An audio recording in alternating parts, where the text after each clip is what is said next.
I'm live there. My nose just squeaked. My nose just squeaked. That's what my nose does, is just squeak. Okay. So for some reason that doesn't work, but whatever. This way I'll get the thing up. Give me just a second here. Oh. Oh. Shut up, me. Okay. I'm going to run an ad right away. So anybody who's watching, there's going to be an ad in just a second, just because that way I can kind of stop them for about an hour. Anybody who's subbed, you're not going to see it, so it doesn't really matter. It won't really affect you, but everybody else it will. Okay, let me just go live on TikTok real quick. Go live. Copy. What's happening? What did I... why is that blue? I don't know why that's blue. Okay, streaming... Whoa, what's this at? Okay, that's okay. Streaming... server. This is the only pain in the butt. I have to manually put in the server and stuff every single time. Hello, Merle. How are you? I hope you're doing okay. I hope you're having a good evening, or you've had a good day, and that everything is good. All right, TikTok, are you live? Yes, I'm live on TikTok. Tickfinity, connect me, please, so I can have chat going. Perfect. And then YouTube, give me my edit button so I can put a thumbnail on. Space Pirate from Space, how's it going? Welcome. How is space? Is it cold? Is it cold and gross? I bet it's cold and gross, but I bet you it's awesome too.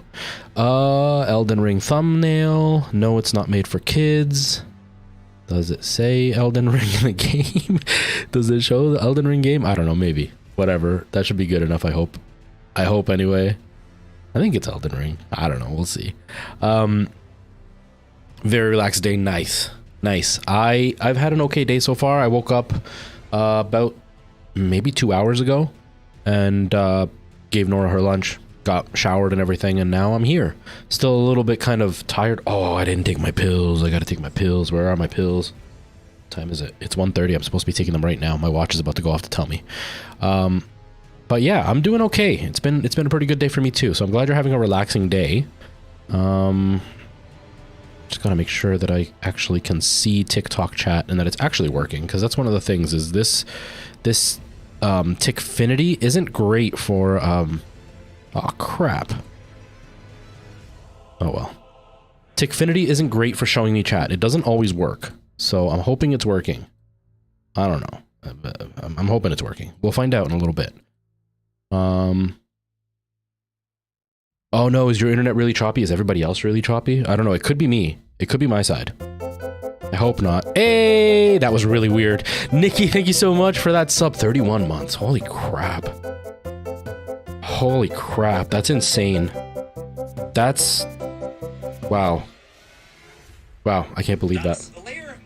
Shush, phone. Shush. That really freaked me out because the sound notification went off at the exact same time that my watch went off.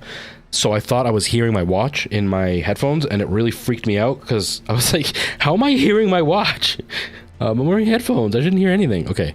TikTok seems to be okay. So I'm guessing my stream is okay. We'll find out over time. Yours is fine, no chop. Okay, so it is Space Pirate. Try refreshing. Sometimes the server just connects weird and doesn't work properly, and that's what's causing it sometimes. Hopefully that fixes it. I'm just gonna run into that room to grab my pills because I want to take them so that way I'm alert, because I'm still feeling kind of out of it. So give me a second. Listen to the super awesome Elden Ring music because it's so awesome. Don't check out my butt too much, okay?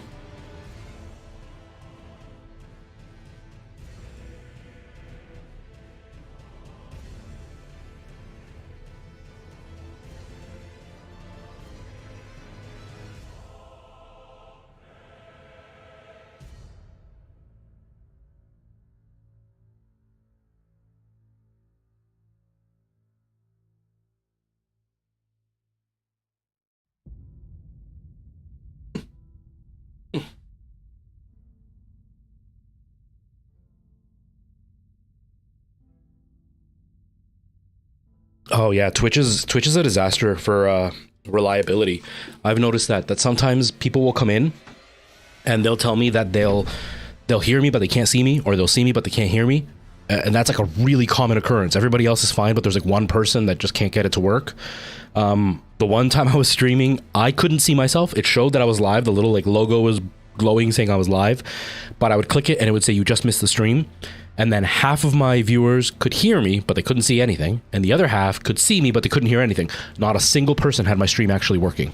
It was really dumb. I don't know why Twitch can't figure it out. I mean, they're part of Amazon.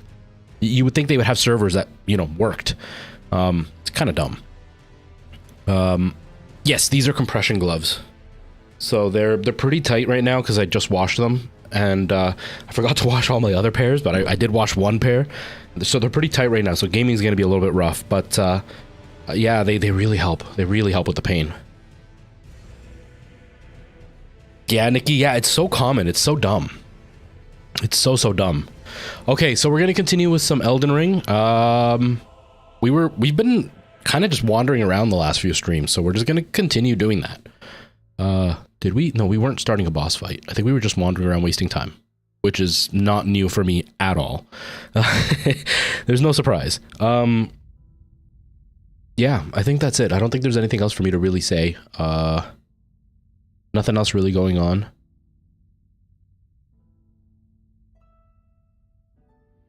Thank you, Nikki. Thank you. This is a shirt that actually hasn't fit me in a really long time. Because I had gained so much weight, it didn't fit me at all. Now it's still a little bit tight, but I'm feeling confident enough to wear it. Yeah, Space Pirate, you know, they're not necessary for most people. I have hand issues, and I didn't actually start having them until about a year ago. And then they got worse as time progressed, and now my hands are pretty bad. The closest thing that I can say, like, it's mostly due to arthritis, partially just due to my tendons swelling. And so the tendons swell, and then I end up getting this thing called, they call it trigger finger.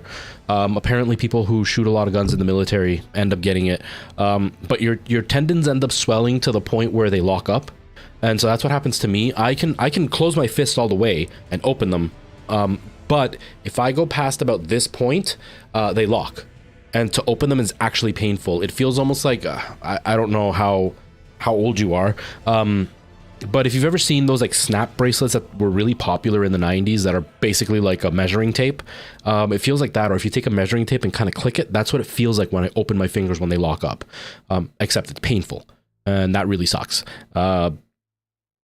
So I wear these to kind of, one, it prevents me from locking them up, and two, it provides enough pressure to ease the pain. And then as the day progresses and I warm up, my fingers get a lot looser, and then they don't lock up anymore, but they're still in pain. But they're not super necessary unless you already have the issues. But they won't really harm you if you wear them anyway, right? Like it just compresses your hands a little bit, which also helps with circulation flow and stuff if you've got... if you don't already have constricted circulation. You know, and I have blood pressure issues, so a little bit of pressure on my hands and on my feet are actually a good thing for me. Arthritis runs in your family. Yeah, I mean, if like I said, if it doesn't bother you right now, I wouldn't worry about it, because wearing them before the pain starts isn't really going to help prevent the pain later.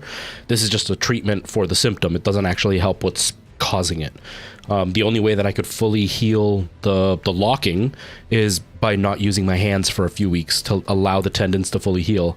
But at work, I have to use my hands the whole time, and a lot of it is heavy pressure. And so that pressure is what makes it worse and aggravates it. It's the same, like I've got tennis elbow, and I switch which way I use the machine to rest one elbow, but by the time I'm done resting that one elbow, I've now caused the injury on the other elbow. So then I switch over and I'm just bouncing back and forth. Right now, I'm just getting over my right elbow, feeling the pain, and it's now moving to the left elbow again. It's so dumb. It's so dumb. My body is dumb. But yeah, no, it won't prevent it. It's just a symptom relief, because arthritis is just an issue with joints, right? Depending on what kind of arthritis it is, it can be autoimmune, that your body just eats away at the bursa, which is...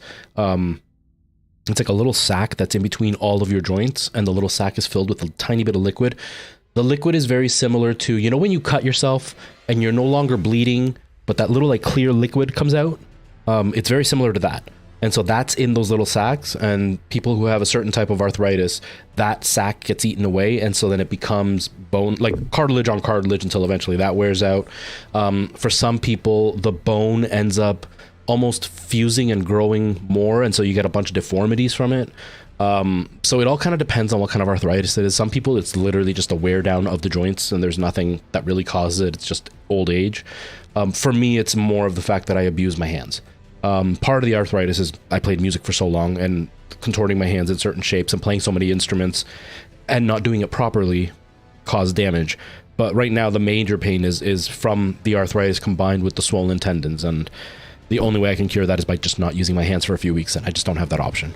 But it doesn't actually fix anything. If I wanted to properly fix it, as far as the arthritis goes, I would need to get full injections. The pain isn't that severe that I feel I need the injections. And like I said, to stop the swelling, I just have to stop using my hands. But it won't help you if you're prone to it. It's not going to help you. It's just something you can use if you do have the pain. You know? So it's more a response to the pain rather than to prevent the pain. Hello, Dark. How you doing? Welcome. And I saw somebody. Gina, how you doing? Welcome. I hope you're doing well. All right, let's get started. Let's play some Elden Ring and just get going, I guess. Sorry, I look so tired. I ended up staying up till about 5 in the morning because I said this yesterday during the stream. For those who weren't here yesterday, I did my laundry yesterday, and I did my bed sheets, and I tried to do it with enough time to put it all in the dryer while I was streaming, so then I could just pretty much go right to bed. But the machine wasn't, our dryer is starting to go, so it doesn't fully dry very well. And so my clothes were still slightly damp when I finished streaming, and my bed sheets were still in the wash because the wash wasn't done by the time I was done streaming, or started streaming. So I had to run the dryer for a little bit to dry the rest of my clothes, and then run the dryer for my bed sheets because all I had was just my bed and nothing to cover myself with. And so I had to stay up waiting for the bed sheets to dry, and because the dryer's not working very well, I had to restart the dryer a second time. So it was a very late night. I'm pretty tired, so I've got like bags under my eyes and stuff. Merle. Thank you, Merle. Thank you. I really appreciate that, Merle. 26. How are you people, like, how have we known each other for so long? 26 months already? I can't believe we've known each other that long. That's insane. Josh, how you doing? Welcome. I hope you're doing well.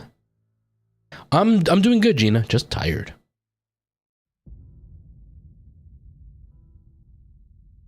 Actually, yeah,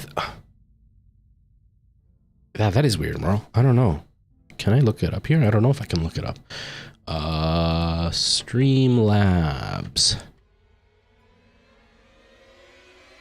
Take me to Streamlabs.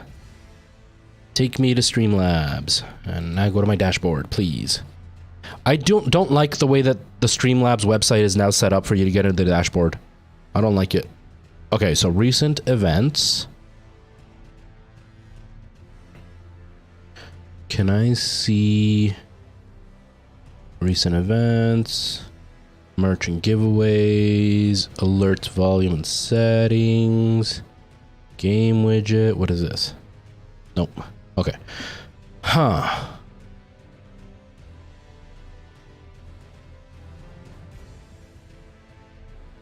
Yeah, it says you resubscribed 10 months ago. I mean, 10 days ago.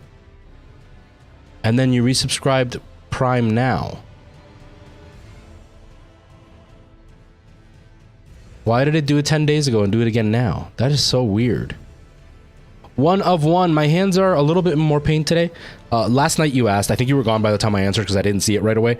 But last night it was kind of the end of the day. My hands were warmed up and I was washing laundry and my gloves were in the laundry, so I wasn't wearing them. So they weren't hurting too bad. Today they're in a lot more pain, but it's I just woke up like maybe 2 hours ago, so my hands are still pretty stiff. I haven't really done much. That's really weird. Unless it no, but if you resubscribed, it wouldn't have said you weren't subscribed. I don't know. That's so weird. Is Prime trying to rip people off and then blame me for it? And then it's blaming me for it?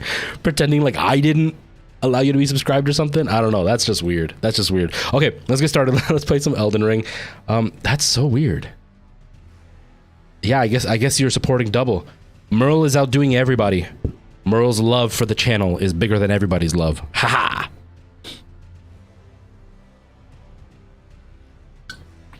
It's weird, Space Pirate. Sometimes I get a full chat of just people that were around for a while, and like no new faces, and it's just like a really weird feeling, because for me it feels like it was just yesterday that I was hanging out with certain people, but then I start to think about it, and it's like, no, I've known them for years now.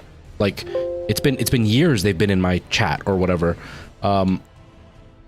and like I can't comprehend the fact that I've been streaming for almost 7 years, and that I've had viewers around for that long. Like Nikki's been around for 7 years, almost 7 years. And it's really, really weird that it's been so long for some of these people. People that like I met and you would expect to not see them again. What's happening? Whoa, we're dropping frames like crazy. Oh wait, is it the settings? Is it my settings? Hold on, we're dropping frames like crazy. Why are we dropping frames? What are we in settings? Because I think, yeah, that's what it is. I updated my NVIDIA experience thing, and it automatically changed my settings. And yeah, everything's at maximum, so that's totally messing with the stream. Let's just go to high. Is that gonna, can you handle high? Can you handle high? Can the stream? Okay, according to my OBS, it's working fine. Let's see what TikTok says. Because TikTok's the one that suffers the most. Okay, it seems to be running at 30 frames on TikTok, so I think we're okay.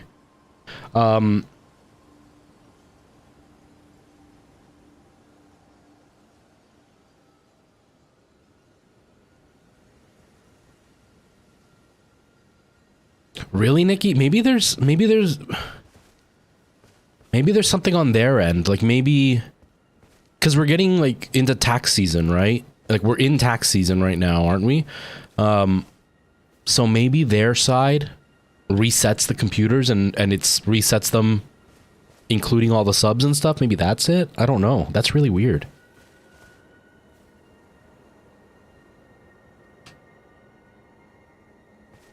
Gino, that's so kind. That is so kind. It's very it's humbling to know that something that I do, which is in all reality a really stupid thing that I do, like I'm playing video games in front of a bunch of strangers technically, and I'm talking to a camera in a room by myself, so I'm like a madman talking to myself, laughing and doing weird things all on my own, but that is impacting people at times when they need me. Sorry TikTok, I'm not ignoring you, I promise. Like what you just said, that's really touching. That's probably one of the more touching ones that I've ever had said to me. You know, like there's somebody that watches the channel who right now is going through a bit of a health scare, and they have a lot of time on their hands, so they're hanging out at the stream, and this is kind of their way to relax and turn off their brain. And it's really humbling to know that that's what I'm doing. You know, the people that belittle people who stream really don't understand what it does for the people who watch it. There are a lot of people that come to my streams who are very socially awkward and have a very hard time making friends, and this is their friend life, and this is their socializing. And so the fact that I open the doors to that is really humbling, because I'm not doing anything special.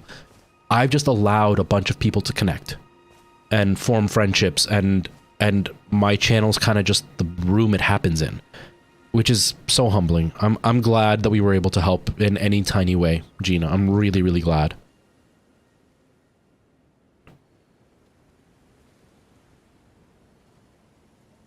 Yeah, that would have been Mario Maker 1 before the Switch was announced. I actually, oh, I don't know where the picture went. I have a picture. I lined up for the Switch. I didn't pre-order it. I just lined up outside of the local GameStop.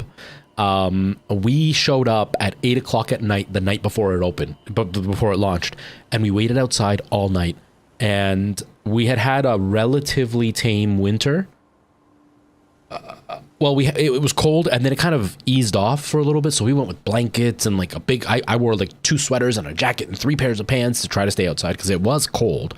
And then I remember as we're out there, it starts to like snow flurry, and the security guard came to see what we were doing because there's just a bunch of people standing outside of the video game shop, so we thought we were trying to break in. Then he creepily took pictures of us from the security camera and then showed up and handed them to us. It was really weird. But I lined up for the Switch. So yeah, it must have been Mario Maker 1 because before the Switch, I did Zelda, Mario Maker 1, and Mario Kart. And then on Saturdays, I would do retro gaming, which usually just broke down to me playing Joe and Mac with my brother, trying to beat that, and then Ninja Gaiden. So those were the games that I used to play. I was very strict on my schedule before. I never started late. I always streamed on the days I was supposed to, and it was always the same games on the same date, which made for a very, very quick growth at first.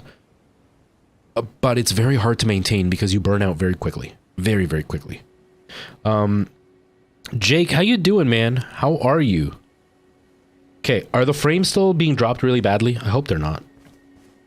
I mean, I know we're sitting at like 30 frames on TikTok because I don't really know how to switch it using the OBS plugin that I'm using. But 30 frames is at least watchable. Not great, but it's watchable. You love the whole topic you had about health and maintenance with gingivitis. Yeah, one of one. And yeah, and that's kind of how I know about that whole thing, right? The maintenance. It's not so much that I'm like specialized in mouth care. It's just I did nursing. And so like most of it can just be applied to general maintenance of your health. It's like eating. You can maintain a healthy lifestyle and not follow a strict diet, but you can easily tumble down the hole of like overeating and eating really bad things for you all the time that then end up causing a lot of health issues, or vice versa. You can end up trying to be so healthy that you end up damaging yourself. Like it's all about balance, and it's the same with the mouth. You know, some people overbrush and make their teeth worse because they're trying so hard not to have bad teeth that they just damage their own teeth. And then there's some people that let it slide and then it just gets out of control. So it's not that I'm that smart. It's just that I kind of understand the basics of how the body works, and you can apply it generally overall. Oh, TikTok is fine. Okay, good. I always get so nervous that TikTok is going to be a mess. Like it looks okay on my phone. But it never runs better than 30 frames. I don't know how to fix that. I have to learn though. Socially awkward, and watching your streams and Rigo streams broke my awkwardness. Good. I think a big thing that streaming has helped with, like what Gina said, it kind of breaks the awkwardness, is that we now know that there are more people like us out there. So everybody knows I'm an artist. I did acting and all that kind of stuff, right? And one of the things that I noticed in my acting adventures is most of my friends that I was acting with weren't really into video games. They were very into theater and musicals and acting and movies and all that, but they weren't really into video games. And if they were, it was very minimal. Like it was like, I play Call of Duty casually and that's it. And I'm not saying that people who do that aren't gamers. It's just they weren't at the level that I was into the gaming world. So like I would get excited about news and they had no idea what I was talking about, or I'd like talk about a controversy in gaming and they had no clue what I meant, and I'd be teaching them, which was fun for me, but it was very, I felt like they were humoring me when I would talk about it.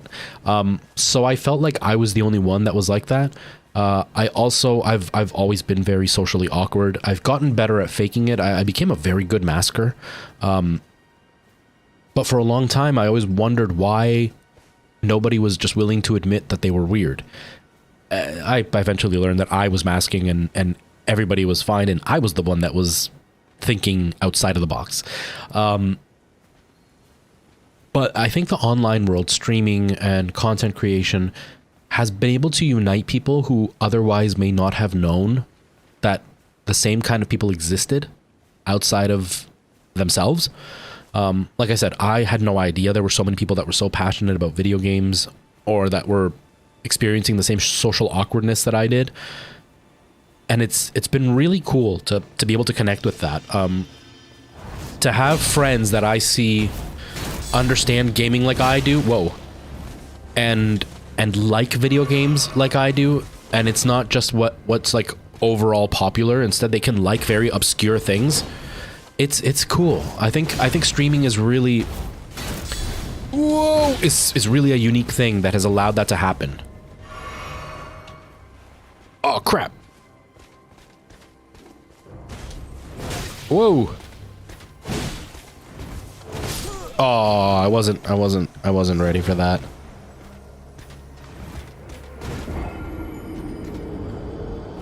Oh, video games are such a stress relief unless you're playing Dark Souls or something scary. Then it's not stress relief. It just adds to the stress. No, video games are a huge stress relief, and they're. This is what I don't understand about like the normies out there. I used to get made fun of a lot because I sold cars, and most of the men that I worked with were like in their late 40s, early 50s and up. So they weren't really into video games. You know, they grew up in the era that video games were starting to be introduced, but they were still for kids, so they left them behind and they just weren't interested. And you know, it's kind of hard to have a fandom around like Space Invaders long term. And so they didn't understand it. They still see it as like a kid's thing, and they would make fun of me when I would kind of explain to them, you know, that I did content or whatever. And because I did content long before I started streaming, and they just didn't really get it. But what I don't get about the normies is that they'll make fun of me for playing video games, but they watch things like football and hockey.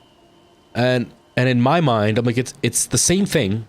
We both got a hobby that we're enjoying, but there's one giant difference.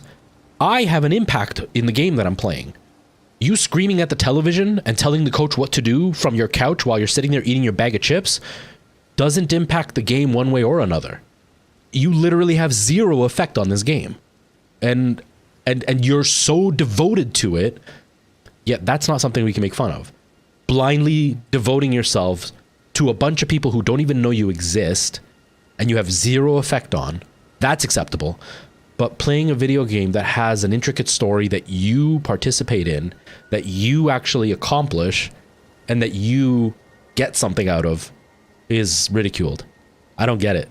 Video games are so much deeper, and people are still having a hard time kind of understanding that it's like it's no different than watching sports, and it's actually more active than like more interactive than watching sports. So I don't get why that's something worth making fun of, but a guy sitting in his boxer shorts watching the hockey game, eating chips and yelling at the TV is okay. It's so weird. It's so weird.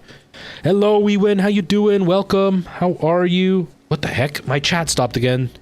My chat stopped again. Hold on. Is it because it's because I leave the tab, isn't it? That's what happens. I leave the tab and it doesn't refresh. I think that's what's happening, because the last message I could see was TikTok is fine. I apologize. Let me just look here what you guys said. I need to update the Switch. The Dark, do you mean like you don't have a Switch yet? Is that what you're trying to say? And bruh, hello. Bruh, I'm loving this game. I'm taking a very, very long time to play it. Like an insanely long time to play it. But it has more to do with I stop to talk. And then when I actually start playing, I don't know what I'm doing, so I'm just wandering around a lot. So it's taking me a ridiculously long time to play. I am really liking the game, though. I think it's really, really fun. I think as far as Soulsborne games go, it's very pretty. Obviously, if you compare this to something like... oh god, what's that new game that came out? I don't remember what it's called. It's not as pretty, but it's so much more refined that the slight lack in graphics is made up for in how much of a powerhouse it is in gameplay. I'm loving this game. You don't have a Switch yet. Switches are great. No. It's a game that just like recently came out. It's not a Soulsborne game, but like even graphically, like if we look at Ratchet and Clank, what's it called? Ripped Apart, the new one. That game is insanely beautiful. Like that game is crazy beautiful. Or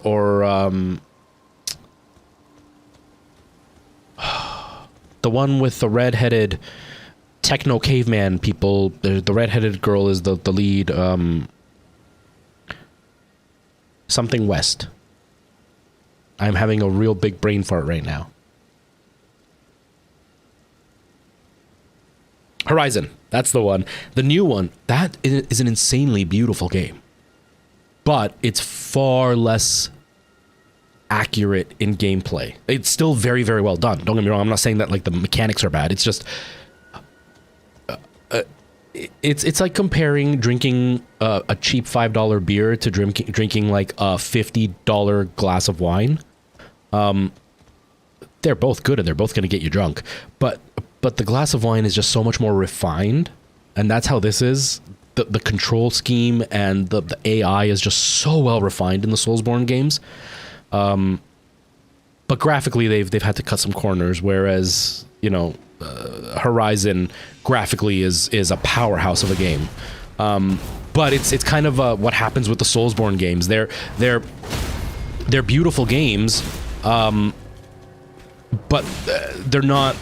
they're usually not as beautiful as the contemporaries that are out there, that are not Soulsborne games. But the game doesn't suffer for its slight lack of graphics. Leonardo, hello, how you doing? How are you? H2O enjoyer. I don't know what WO long is. I don't know what you mean. And the dark, yeah, it's a rough time for a Switch right now. For people who don't have a Switch, I think you might be like right in the window of like, you can still get your money's worth from the Switch. I think the Switch will still be supported for a few years after whatever comes out next is going to happen.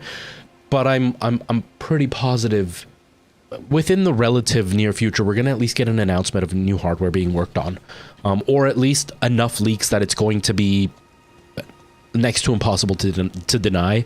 Nintendo has a habit of kind of announcing things and like 5 months later the system comes out. But I feel like the Switch is due for an upgrade. I feel like Zelda's going to kind of be like the last hurrah before they announce a new thing. And the OLED apparently is quite nice.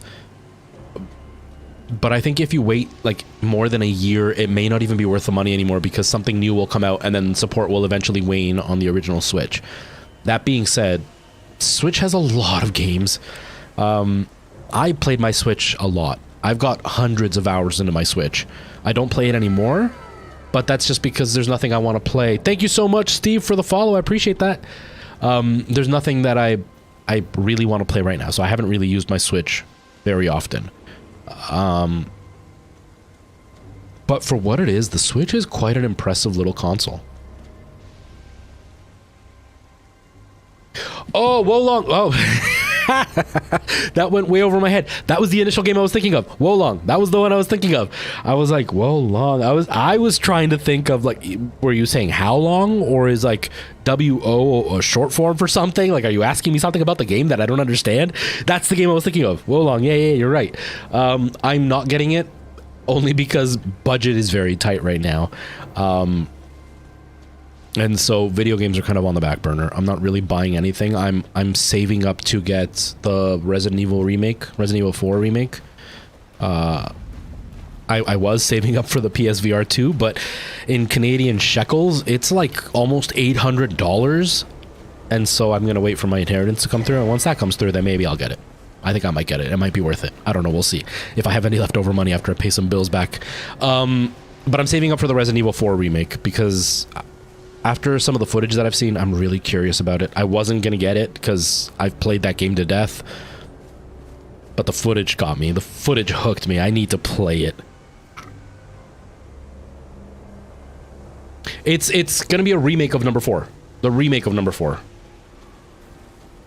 So I wasn't going to get it because I'm one of the hot take people of Resident Evil 4. I don't think it's that great.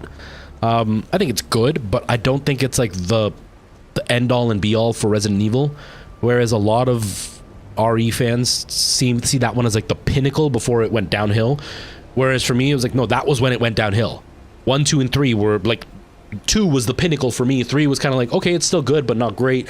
And then 4, I was like, okay, I'm not a big fan of this anymore. I still like it, but it's not great. And then from that point on, I just didn't like it anymore until 7. But then I saw the footage that they were doing for number 4, and it seems to have gone backwards a little bit more into the survival horror versus the action. It seems far more action than 7 and 8, but it seems to be much more horror than the original 4 was. So I now have to get it. I have to see how it is because I just replayed the VR version on the Oculus, and I liked it. Too much action, not enough horror for me, but I liked it. I really need to see what 4 does, and then that'll give me a really good excuse to buy the VR. But as far as the credit card, I'm already maxed out right now. No, I ended up maxing out, but it was because long story short, I bought a new car right before the pandemic. The new car died. The company made me jump through hoops for them to honor fixing the car. Don't ever buy a Kia or a Hyundai, everybody. They made me jump through hoops to buy a new car. I pretty much lost a week's worth of work because they refused to give me a rental or a loaner car.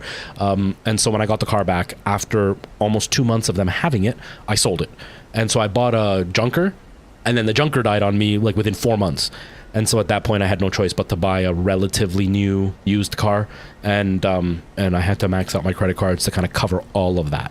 And so budget is tight right now. Budget's really tight. That's the reason that I'm so desperate for this inheritance to come through, because I need to pay all that back, because Kia sent me in a hole. And the best part, I gotta say this, I made a TikTok about it, and at the time I had like 150,000 followers, and the video got like, I want to say it was like 300,000 views. And then the manager, the general manager of the dealership, called me and emailed me multiple times to ask me how we can correct the issue. You're only upset because I made waves about it, and I tagged you in everything, and everybody else was tagging you in it. But at that point, I had already sold their car. I had already lost my job. I had already done a bunch of damage, and they weren't going to fix it unless they were going to give me, 10 grand. So I in a little bit nicer terms, but not much nicer, I told them to fuck off and not waste my time.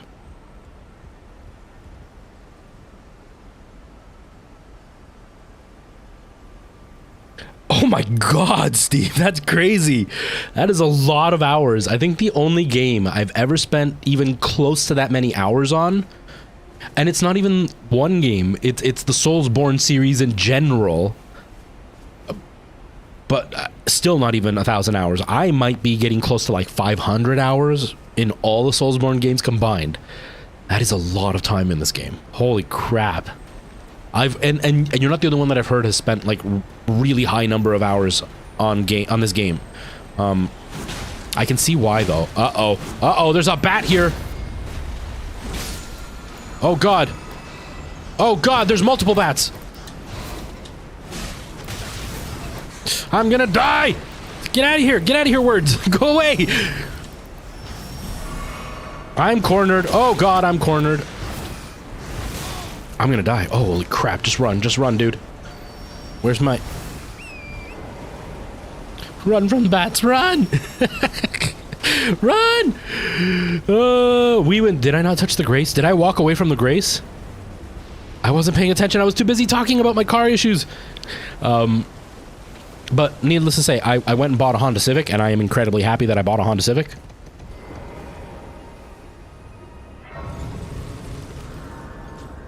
And so my car issues will hopefully be done for a while.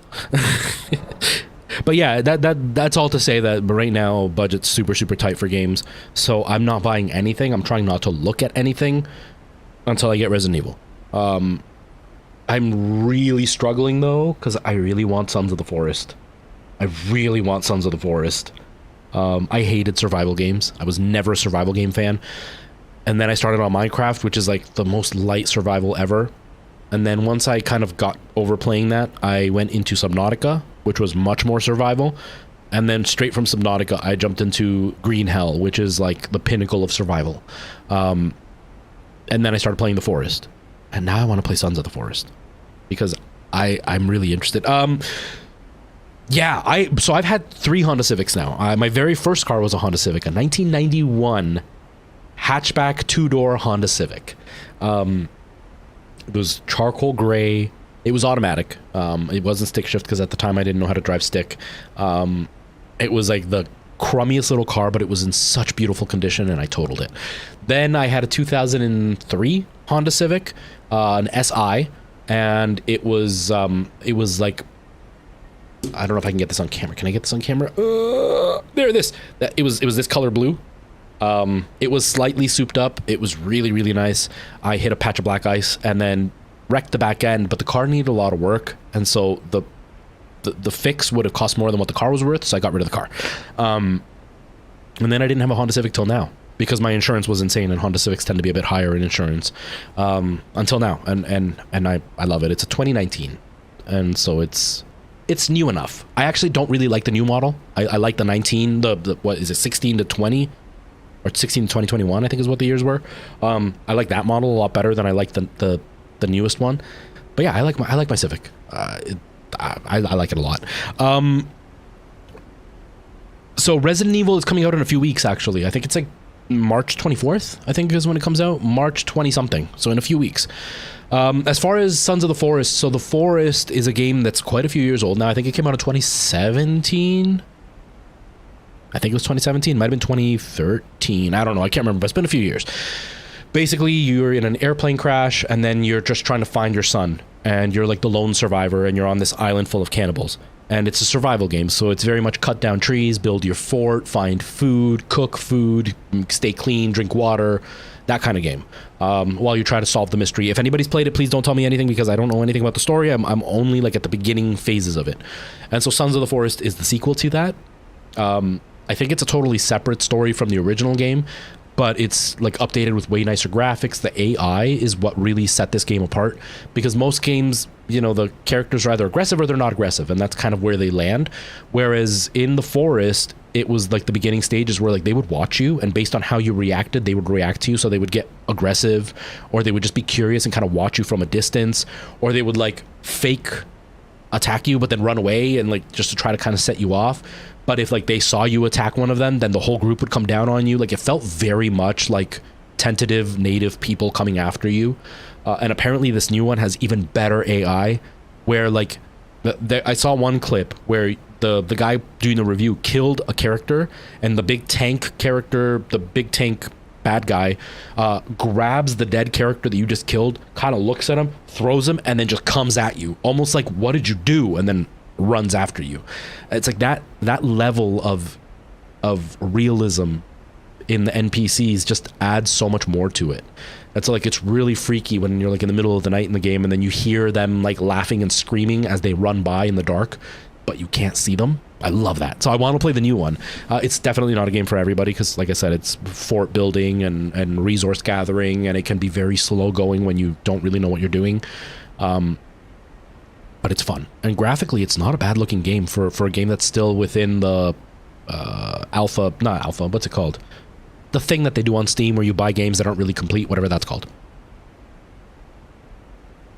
For Resident Evil 4, it's going to be, I'm pretty sure it's on everything except for Switch, obviously, but I think it's on PlayStation, PC, and Xbox. So it should be available on everything. As far as Sons of the Forest, if that's the one you're asking for, that's only PC strictly.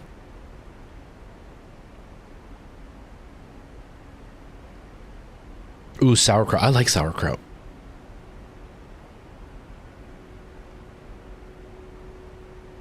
Yeah, and I agree. Cooking meals for one person and not throwing out half the food can be pretty rough. Early access. That's it. Exactly, Weewin. Early access. The game is early access.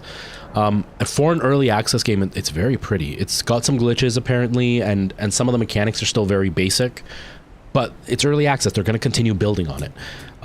But yeah, Sons of the Forest is really interesting. It's Preston, I don't know if I said hi to you, but hi.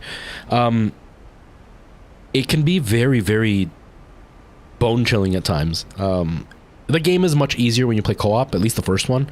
I played a little bit of it in co-op. I bought it originally to play with Alana. And then I kind of postponed it until she would play with me. And now we don't really game together, so I'm playing it now. But it's really creepy when you're sitting there like the first night, you're by yourself, you're trying to build shelter, and then you just hear them kind of wandering around the field screaming and laughing. And the place that I've built my base now is right by the ocean, and you can hear the whales at night, and it's just so eerie. It's cool. It's a really, really cool a video game, but like I said, it's survival, so it's not for everybody, because it's really frustrating to try to find food, and sometimes you're in the middle of doing something and you realize you've got no resources, so now you have to spend the rest of the day gathering resources, and then you kind of forget what you're doing, and as you're gathering resources, your like health goes down, so you're trying to keep yourself alive, and so then you just end up wasting days just trying to stay alive. It can get very, very daunting. Oh man. Okay. All right, Steve, thank you so much for popping in. I appreciate you taking time to be here. enjoy Wolong. I've heard it's pretty good. I've heard it's pretty good. So the reviews that I've seen have been relatively positive. I hope you enjoy it. I really hope you enjoy it. What did you order, Merle? What did you order? Yes, Nikki, I would love a plateful, please. I'm sorry that all I did was just stop and talk. Most people stop by and they're like, I want to see some gameplay. And it's either me dying or me just talking. So I apologize, but I appreciate you popping in and spending some time. I hope you enjoy the rest of your day and weekend, and that you get a chance to like sit down and dig some hours into Wolong. Let me know how it is. Dakota, how you doing? Welcome. Oh, I want tacos, Merle. There's one burrito place near me. We don't have a lot of taco places, but there's a burrito place near me. And then there's Taco Bell, and everybody hates Taco Bell, but I friggin' love it. I'm Latino, and I know it's not anything like our food, but I love Taco Bell, and I want some so bad. I haven't gone to get it, but I want it so bad. Now you're really making me want Taco Bell. You thought Sekiro? Yeah, I was interested. I've heard that like it's very close to like Neo as far as gameplay is concerned, but that it's still really fun. I heard that the battle system is very satisfying, that it's a little bit more shallow than Dark Souls or any of these games, but that the combat is very satisfying. So I hope you enjoy it. I really hope you enjoy it. The Dark Subnautica is great. If you can get a grasp on how to kind of progress the story and how to survive relatively successfully, Subnautica is really good. I actually played Subnautica in VR. That's why I was playing it, because I was playing Minecraft in VR and I wanted something else that I could play in VR that was survival. And Subnautica had some really basic VR support, and so then I downloaded a mod to make the VR just a little bit more stable. And it was really good. And I don't have my headset within hand reach, but I've got like floating headphones on it that I got for my headset. And so like when I was sitting here at like 1 in the morning with the headphones on and just like underwater, it was so lonely. That was one of the loneliest games I've ever played. It was really weird how lonely I felt playing Subnautica just at the bottom of the ocean, hearing the different animal sounds and getting disoriented. And Subnautica's great. That's one of the few games, that one and Minecraft are one of the few games that I really wish that I could go back in time and appreciate again as a first timer and get all those first feelings again. Subnautica was great. DD, hello, how you doing? Welcome. Yeah, I've never played Sekiro. I want to. I just haven't played it. Holy crap, he is powerful. Whoa, whoa, whoa, whoa, whoa, whoa, whoa, whoa, whoa, whoa, whoa.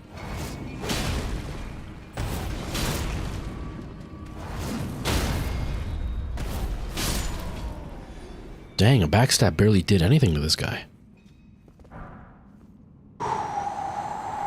Use a blunt weapon. I think all I've got is my original really crappy club from the beginning of the game.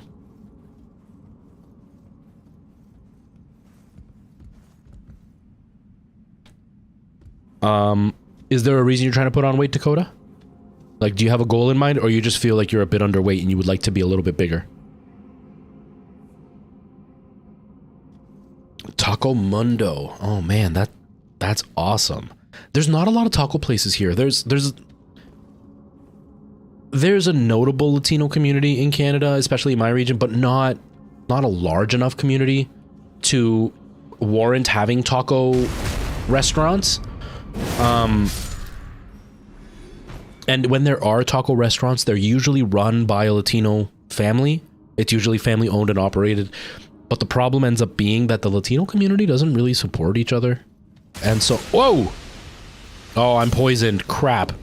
And so the sad part is that most Latino, businesses tend to fail in the long run. And so they don't, there's not a lot of Latino options for food, which really sucks because I really wish there was. I was actually talking to somebody from the States. I don't remember specifically where they're from. I want to say Texas, but one of the southern states anyway. And and they couldn't wrap their mind around the fact that we don't have like the same kind of drink. Oh!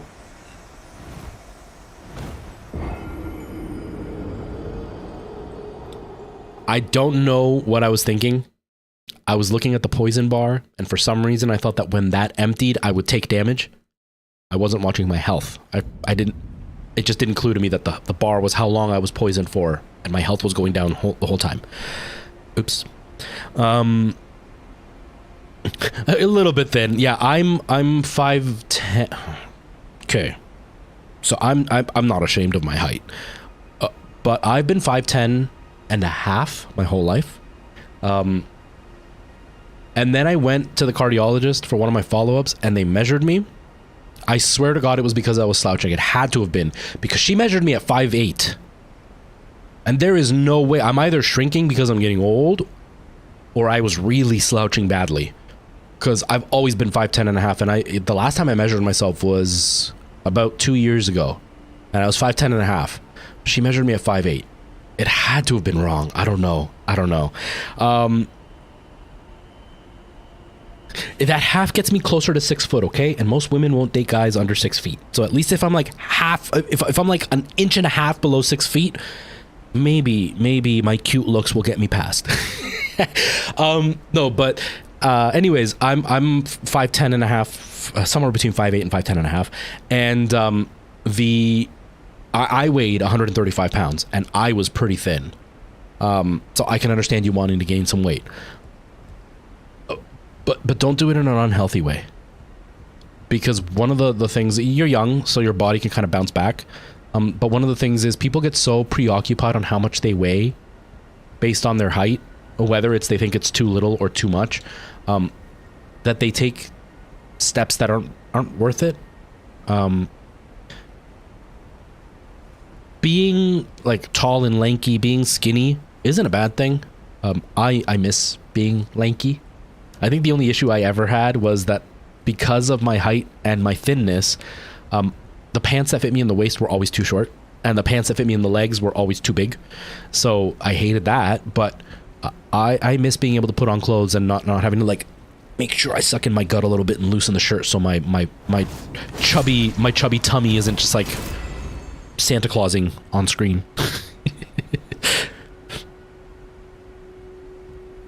I try, so that's what I fight with Dee, because so many guys lie about their height, which I don't really understand. There's a lot of guys, there are guys that I've met that are like, I'm 5'9", and then I look at them and I'm like, my head is like, your top of your head is at my chin. There's just no way you're 5'9". And then there's guys that'll say they're like 6 foot and they're the same height as me, and I'm like, I'm definitely not 6 foot. There is no way you're 6 foot. I went on a date with a girl who was like fighting with me tooth and nail that she was 5'3", and we looked each other in the eyes, and I'm like, there is no way you're 5'3", and there's definitely no way I'm 5'3". Like, you're like 5'7" at least. I have a big head, so even if we look each other in the eyes, my head's still pretty big, so I'm sure I have some inches on her there, but like, there's no way. So I just don't get why people kind of lie about their height. It is what it is. There's this stupid fixation at 6 foot in Western culture. But as a Latino, I'm pretty damn tall. I remember when I went back home to visit family, one of my cousins walked in and said hi to me. He hadn't seen me since I was like 8 years old, and at the time I was about like 20, and hadn't seen me since I was like 8 years old. And I stood up to give him a hug, and then he looks at me and he kind of like slouches. I'm like, what's wrong? He goes, I used to be the tall one in the family, because he's like 5'7". You know, he came to like here on me, and so he was tall for our family, because like my mom's 5'3", my dad's 5'2", my grandfather, who was considered the tall one, was 5'8", my uncle, who was the very tall one, was 5'10". So like I'm considered very tall, and among Latino culture, most Latinos are relatively short, so I'm considered fairly tall. So I just don't get why people are so ashamed of their height, because like my whole race tends to be shorter, and so like whatever. And what are Latinos known for? Rico suave, being all sexy. It's like, we're short and sexy. You don't have to be embarrassed. Anyways, so where I struggle is, I'm like, okay, when I say 5'10" and a half, it sounds like I'm reaching, like I'm not confident in my height, right? So it's like, I don't want to say 5'10" and a half. At the same time, If I say 5'10", the neuro-spicy side of me goes, but that's not accurate. And I don't like saying 5'10" because it's not accurate. But then if I say 5'11", I'm lying. And so I'm like, I don't want to say 5'11" because now I'm like every other guy who's uncomfortable saying their height. And so like I fight with it all the time. So like half the time I'll say 5'11", half the time I'll say 5'10", and then the non-existent other half of the time I'll say, 5'10 and a half. I'm so picky about it. I'm under 7 foot tall. That's all I'll say. Holy crap. If we're talking like 6'10", that is tall. I've had a couple of really tall friends. And it's like, it instantly makes me feel like a kid next to them. They might be younger than me. I did Matilda, actually. The musical that just came out on Netflix and stuff that everybody was like going crazy about. I did that musical. They cut my character and I still am bitter about it. But I did that musical. And the guy who played Trunchbull was 6'7", 6'7", 6'8". He looked like a mechanic when I first, but that might be because the first time I met him, he was wearing mechanic overalls, but he's a bartender. But he looked like a mechanic and just big, burly, manly man.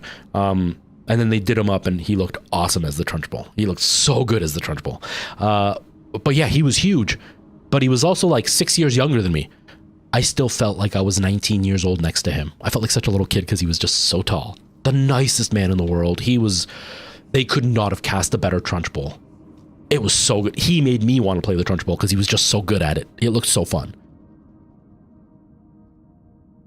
Yeah, I think from what I can gather, a big part of it is like the toxic masculine thing where like if you're short, then you're weak and you're not really a man type of idea. Also, if you're short, there's this like thing that is perpetuated in the media that women will only date taller guys. And there are plenty of women that do that, just like there are plenty of guys that won't date girls that are a certain size. Because yeah, that girl that swore to me that she was 5'4", one of the reasons that she didn't want to date me was because I was too short. And I'm like, if you're 5'4", I'm like 6 inches taller than you, but you're not 5'4". But I'm still taller than you. And so like, why are you complaining? And she was like like she wasn't somebody who wore high heels and like was super into glamour or anything. Like she wore flats all the time. So I'm like, you're never going to be taller than me because you don't wear high heels for anything. So like, why are you so obsessed about height? Like it's so stupid. Oh, I got poisoned again. Okay, so how can I get past that area without dying? I'm dead. I'm so dead.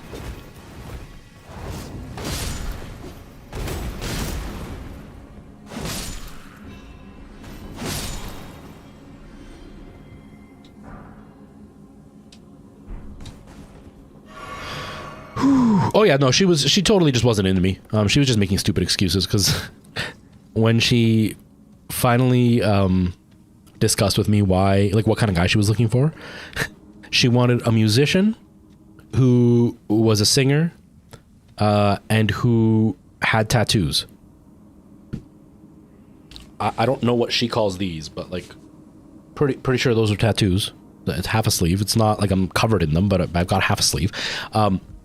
I was a professional musician. I wasn't just like a guy who played the guitar at the bonfire. I got paid to play music.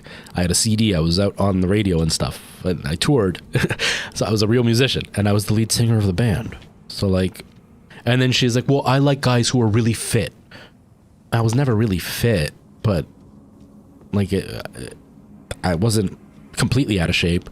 The guy she married was like a relatively husky dude, bigger than the biggest I've ever been. Had 0 tattoos and wasn't a musician. Like she was just lying just for the sake of it. But whatever. Like I'm not somebody who can't handle being rejected. I think it just bothered me that she lied, and that when I was like, I'm looking for a relationship and I'm interested in a relationship with you, and so like we're not looking for the same thing, and I how can I explain it? Because I don't want it to sound like I thought I was friend zoned, and if she didn't date me, I wouldn't be friends with her. But it was one of those, she used me as like a surrogate boyfriend. Like, we would hang out and she'd send me like the "what are you doing" messages in the middle of the night. But like, it never led to that. It was just like, in the middle of the night, she would just message me when she was drunk and like tell me how much she loved me and blah, blah, blah, blah, blah. And so when I was like, you know, you're giving me girlfriend signals, but then you only want to be friends, and like, I'm not for that. I don't want that. I want like a proper girlfriend, or just be friends. And so like, I cut it off. And then she would like message me saying that she missed me, and how like she hasn't stopped crying because we don't talk, and like how I meant so much to her, and like she feels like I broke up with her. And I'm going, you don't want me. Why are you so upset with the fact that we're not together if you don't actually want me? It was so dumb. I think that's why I'm bitter, is just like, she didn't want me, but she wanted me. So she wanted the boyfriend experience without the boyfriend, if that makes sense. Future, how you doing? I'm doing okay. Oh, I survived the poisoning. Yay! But I came here. What is this place? Am I in? Did I literally? Oh no, I was over here. No, I just went in a circle, didn't I? Did I go in a circle? I don't even know. I did go in a circle. I feel like I went in a circle. It's the biggest red flag in the world. Yeah, and that's why I cut it off, because it was like, I think due to the neurospiciness it's made me this way, but I'm okay with just being upfront with what's happening, right? Like, if we're not interested in each other, that's okay. We can just be friends. But treat me like a friend. And if you're interested in me, then that's okay. Then let's see where it goes. But don't treat me like I'm your boyfriend, but then stop right at the line and be like, no, I want you to do everything a boyfriend does, but you're not my boyfriend. Then don't expect me to do what boyfriends do. And I'm okay with that. You know, and that's fine. It's like, I said this yesterday, where it's like, if I meet somebody and I say, hey, let's go for a coffee, that's not an engagement proposal. I'm not asking you to be my girlfriend. It's literally, let's go for coffee, because when we're texting, I picture things a certain way and you picture things a certain way, and we'll either misinterpret them, or I'll imagine that you're a certain way, and then I'll meet you and say, you're not like that at all. And like, I'm infatuated with this fake person, and that's not you. And that's not fair to you, and that's not fair to me. So it's like, let's meet and let's see how the energy goes. And if we don't click, we just had coffee. Two people that met each other and just had a conversation, and then we just never talk again, and that's good. That's fine. But a lot of people can't handle that. They just can't comprehend the fact that it's like, okay, if we don't click, then we just never talk again and we move on, and that's fine. And so it's like, when people do that, where it's like they want the boyfriend experience, but they don't want the boyfriend, it's like, just be upfront with it. Just be upfront with it.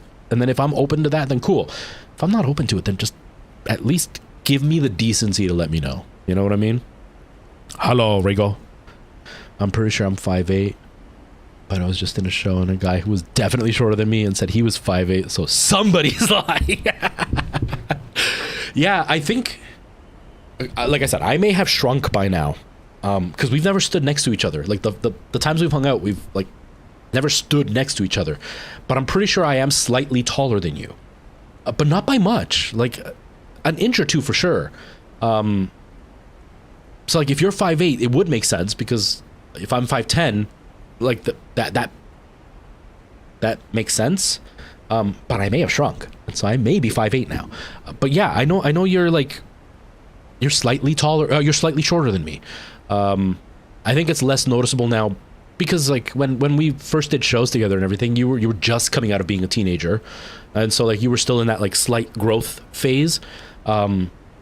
So you may have gotten slightly taller. I've also gotten wider, so that makes me look shorter, because, you know, when you're skinny, you look taller than you are. But yeah, I'm pretty sure you're slightly over. Yeah, we're usually slumped over on the couch, exactly. But yeah, you're slightly shorter than me, but not like a drastic amount. That guy had to have been lying. But so many guys are so uncomfortable with their real height. I don't know if you've seen, no, you don't do the social media thing. I don't know if anybody else has seen it. There's this trend going around on TikTok of this guy that just goes up to guys and goes, how tall are you? Can we measure to confirm?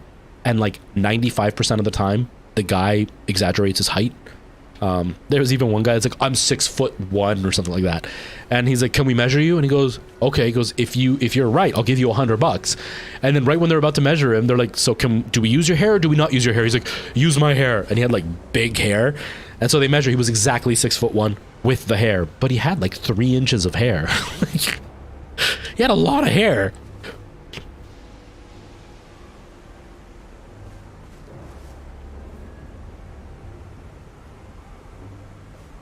Yeah, future. And like, obviously there's, again, it's hard for me because of the neuro spiciness. I don't fully grasp what people expect or what's like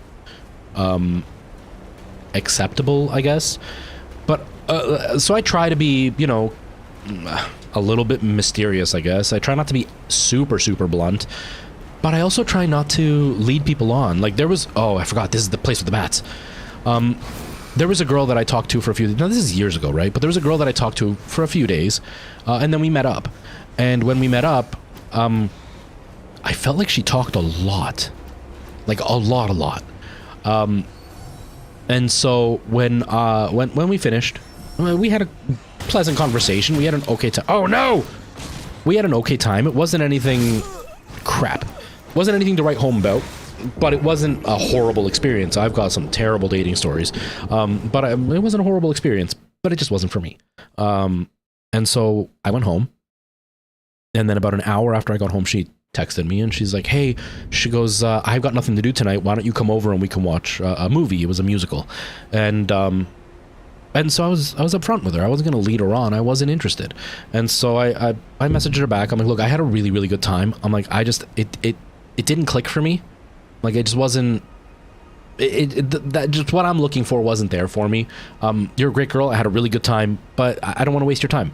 She got so offended that I just said I wasn't interested. I didn't say like, you know, you're too ugly or you're annoying. I didn't even say you talked too much. I just said, you know, it just didn't click for me.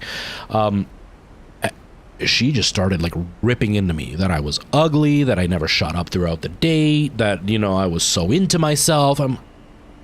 And then she ended it with, you know, I didn't even like you anyway. I mean, but you just invited me to your house. Like, we just met today and you're already inviting me to your house and you didn't like me? Like, I didn't say it to hurt your feelings. I said it so I wouldn't lead you on and eventually hurt your feelings. But some people just can't handle somebody not being interested in them. Like, it was weird. It was really weird.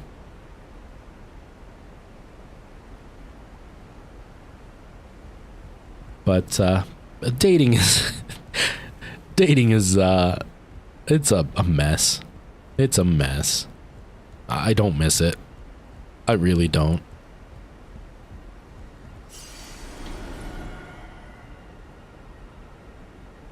Yeah, future, and that was exactly it. Once she did that, I was like, yeah, I dodged a bullet. That would not have been a healthy relationship. It would not have been a good experience.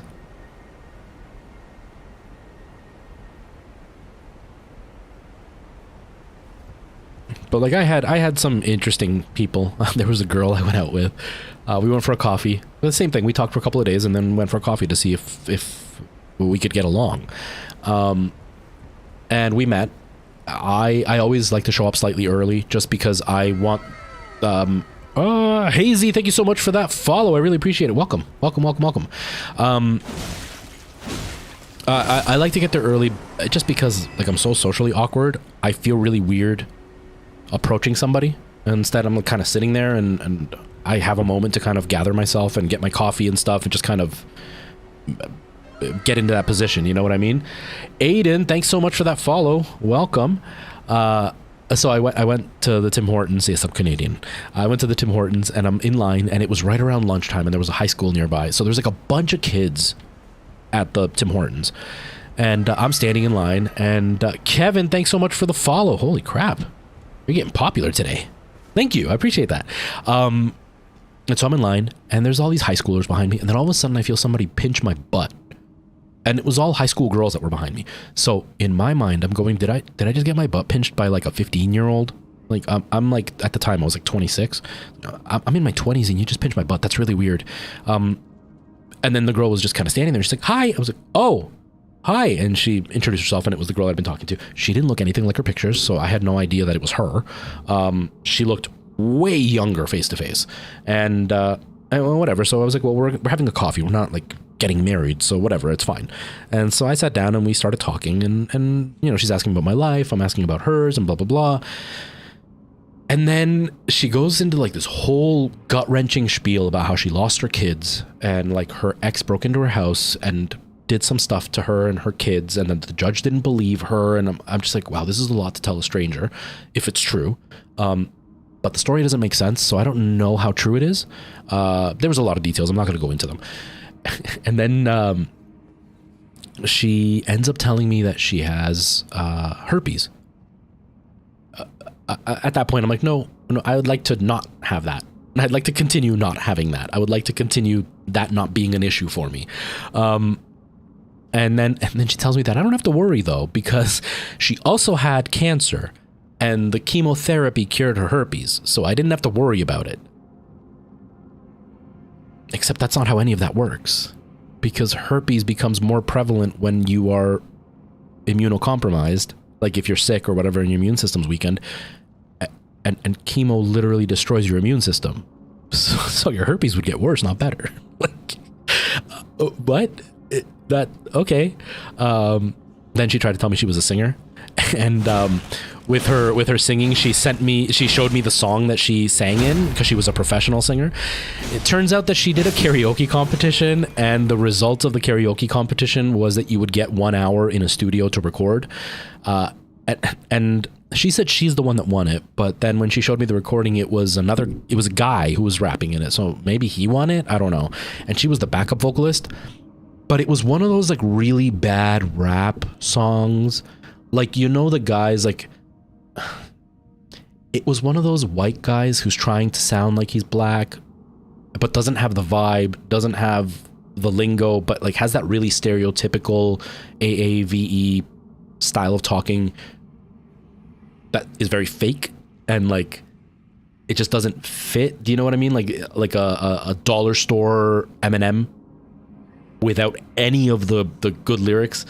That's what this music was. And then she sang in the background, and it was way out of tune, and it was so bad. It was so bad.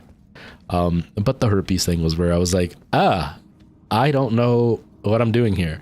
And then she told me she had voices in her head and stuff, which, like, if she has mental illnesses, that's totally fine. But like, it was a lot to handle on the very first time we had met. It was crazy. By that point, I had done multiple like dates with random people, and I had gotten to the point where I was like, even if it's a really bad date, I'm gonna sit through it. One, because it may just be one bad experience. Two, they deserve the time. And three, even if it's really bad, I want to see how bad it can get. And yeah, some of them got pretty weird. Some of them got pretty freaking weird. Yeah, I would not like the herp. Thank you very much. I'll pass on that one. Please hold the herp. All right, Dark, have yourself a good day. I really appreciate you being here. Charge that phone. Don't get stuck without a phone. Yeah, Future, it was wild. It was really wild. That still wasn't the wildest one. The wildest one I ever had is one that I tell it and always laugh my ass off, but I don't like telling it because it sounds so fake, and I always worry that people think I'm lying. But it was just so surreal that, like, I just couldn't make this up, because it happened, and while it was happening, I couldn't believe it was happening, but I couldn't leave because it was like a train wreck or a car crash where it's like you just can't look away because it just kept getting worse. I'll tell it, whatever. If you don't want to believe me, you don't want to believe me, it's fine. So online, I was on Plenty of Fish, and so if you've never been online dating, it's very rare for guys to get messages first. Usually by the time a girl is willing to message a guy, they're either very, very desperate, like they've been on this site for so long that they're no longer waiting for messages, they're just going to message everybody, or they are looking for something, you know, a free drink, a free meal or whatever, or the guy is just incredibly good looking. I'm not very good looking, like astonishingly good looking. I'm not ugly, but I'm not a standout guy. And so I don't get messages. I didn't get messages. It was no big deal. But this girl messaged me, and she was okay looking, you know, whatever. And her profile seemed decent. So I was like, yeah, cool. So we talked for like an hour, and then she's like, hey, I'm at my friend's house. I've got nothing to do. She goes, do you want to meet at a bar? We can go for a drink. And I was like, okay, I got nothing to do. Why not? And so I go to the bar. She tells me she's going to be there at around 11 o'clock at night. When she messaged this, it was like 9. Tells me she's going to be there around 11 o'clock at night. So I'm like, okay, cool. I'll go to the bar. And even if she doesn't show up having a beer, whatever, I can leave and that's good. So I go. I get there at like 10:45. It is now 11:30 and she still hasn't shown up, but she's still texting me, telling me like she's getting ready and whatever. She's just having a couple of drinks at home. And I'm like, okay, like I'll keep waiting. They show up at 12:30. And I was stupid and I waited. They show up. She can barely walk because she is so drunk. She's slurring all her words and all this stuff, but her friend came with her. So I'm the third wheel. She's there with her best friend. And it's just really weird for me because I'm like sitting with these two women that I don't know. The girl I'm supposed to be meeting spends her whole time on the phone. I can see that she's on POF talking to other guys. So I'm like, that's just rude. Like, that's just, like, I don't care that you're talking to other guys. Obviously, we're just meeting for the first time, but like, that's just rude that you're meeting me and you're on the phone with other guys. But her friend the whole time is being super friendly. She's being really chatty. She's being so nice and blah, blah, blah. And the girl is just ignoring me. And so I'm like, I'm going to finish my beer. I had a nice conversation with this girl. I'm going to go home. Her friend's married and all this stuff. She's telling me about her kids and whatever. It was a decent conversation. The girl I'm supposed to meet, eventually her friend tells her to get off the phone. And then she's like, oh, whatever, it's no big deal. And she goes, can I show you something? I'm like, yeah. She turns her phone and there are lips on the phone and not the ones you talk out of. I mean, some girls can. Anyways, and I'm floored because that's not what I'm expecting to see. And so I'm like, oh, and I kind of freeze and I'm already socially awkward and I don't know how I'm supposed to react at this moment. And then she goes, would you eat that? And so I'm just like, I don't, and I look at her friend and then her friend's like, stop it. And like pulls her phone down and whatever. And so I'm sitting there and there's a live band playing and we're at the table nearest to the band. And like, I'm sitting there and this is where it starts to get really wild. I see, Preston, you got the funniest dating stories. It gets so much wilder. Then she pulls out her boob in the middle of the bar while the band is playing. And I see this. And I look at her friend who is not paying attention. And I look over at the band and the guitar player is singing. And he stumbles his words as he's looking at me. And he's like you could just tell, he's like, what the hell is happening right now? And he sees my look, and I'm just like in complete and utter shock. And this is, I don't mean this in like a derogatory way or anything, but like, okay, I have a lot of friends who are very proud of their boobs, and they have nice boobs, and so they are proud of them because they're like, it's a piece of art, I gotta show it off, right? This girl had been like morbidly obese, and then had the stomach stapling done, and then lost an insane amount of weight in a very short amount of time, and hadn't had the surgery to get rid of the loose skin. And so when she showed her boob, you could just picture it. But it wasn't something that she was doing to be proud of herself. Like, it wasn't like a look how nice my boobs are. It was her trying to come on to me. It was one of those kind of things. I didn't know what to do. But at this point, I'm like, I'm in for a dime, in for a nickel, in for a dime, or whatever it is. And so I'm like, I'm floored. And so her friend continues to chat with me and whatever, and I just really don't know what to do. And then eventually I'm like, you know what, I'm gonna go. I'm like, I gotta get going, I have to work tomorrow. I made up some excuse, and I'm getting ready to leave. The thing is that the entrance to this bar, like, how can I explain it? The door is here, and there's a second door. It's like literally 90 degrees right next to the exit, and that's the bathroom. And as I'm walking out, she goes, hold on, I want to get a cigarette. And so I stop right at the entrance, and then she shoves me into the bathroom. And so I'm in the bathroom. She closes the door behind her and then pulls down her pants. And then she says to me, show me what that Latino tongue can do and roll your R's. And I'm frozen. Like, I'm completely frozen because that's not what I want. I am so not into this situation. And even if I was like into her in that way, this is not what I want where I want it. And so I'm like, I'm lost. I don't know what to say or do. And so I politely like help her pull her pants up. she gets pretty upset. And I'm like, look, I really gotta go. I'm like, and I use the whole thing of like, I'm trying to be a nice guy. You've drunk too much. You're not really in your right state of mind. I don't want to do it this way because, you know, like, I don't feel right about it. I've had one beer and clearly you've had a lot more. It's just not fair. Inside, I'm going, anything to just get her out away from me. Like, please stop. So she kind of accepts it. She's a little bit upset. And then I leave. She begins to text me, saying she wants to see me again, blah, blah, blah. I say the same thing, you know, like, you're really nice. I'm like, but it didn't click for me. I'm like, and honestly, like, you were on the site talking to other guys while we were there. I'm like, and I just feel like I deserve a little bit more respect than that. It was a nice time, but I think this is where we're going to end it. She then starts trying to call me. I end up like muting my phone and I block her phone number, but that doesn't stop her from texting me. When I wake up in the morning, there are over 25 text messages from this girl, and she now begins to argue with herself almost, because it's literally, you're a dick and I can't believe you did this, and like, you're an idiot, and who wants you? Immediately followed by, I'm sorry, I don't know what I was thinking, I'm so stupid for saying that, look, I really like you, I want to just give me a better chance, and blah blah blah. Well, F you if you're not going to answer me. Okay, I'm really sorry. Like, it literally sounded like it was two people arguing with me, or like contradicting each other the whole time. And so like, I just leave it as is. I show my friend at work, he can't believe what he's reading, and whatever, that's it. She then gets her friend's phone and calls me the day after and acts like nothing went on.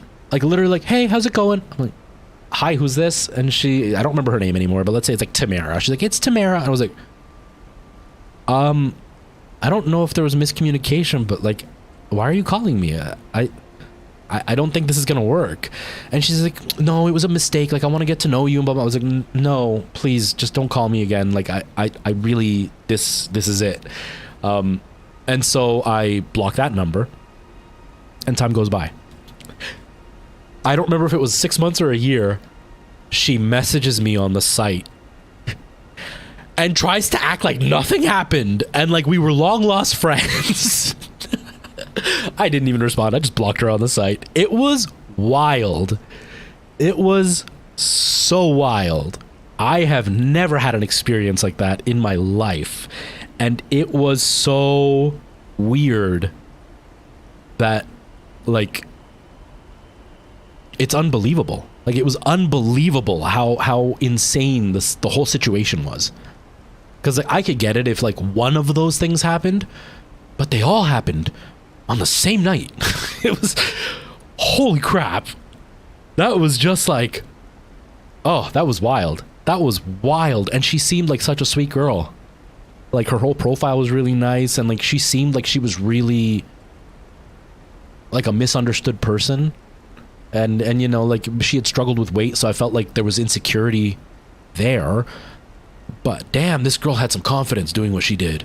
Like, she had some real confidence doing what she did. I know clearly it wasn't confidence. It was, she was so insecure. She was kind of just trying to figure out a way to get me to like her. But like, to do that publicly is pretty brave. It was nuts. It was nuts. I'm good at telling stories.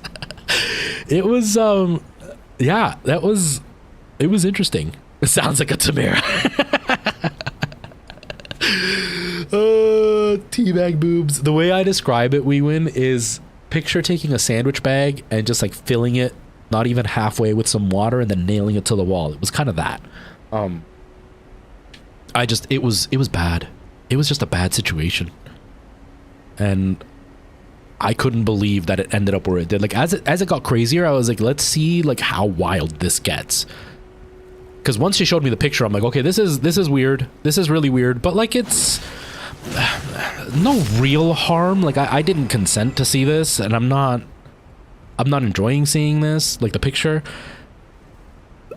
But like, I'm an adult, and if I'm really that offended or uncomfortable, I can walk away.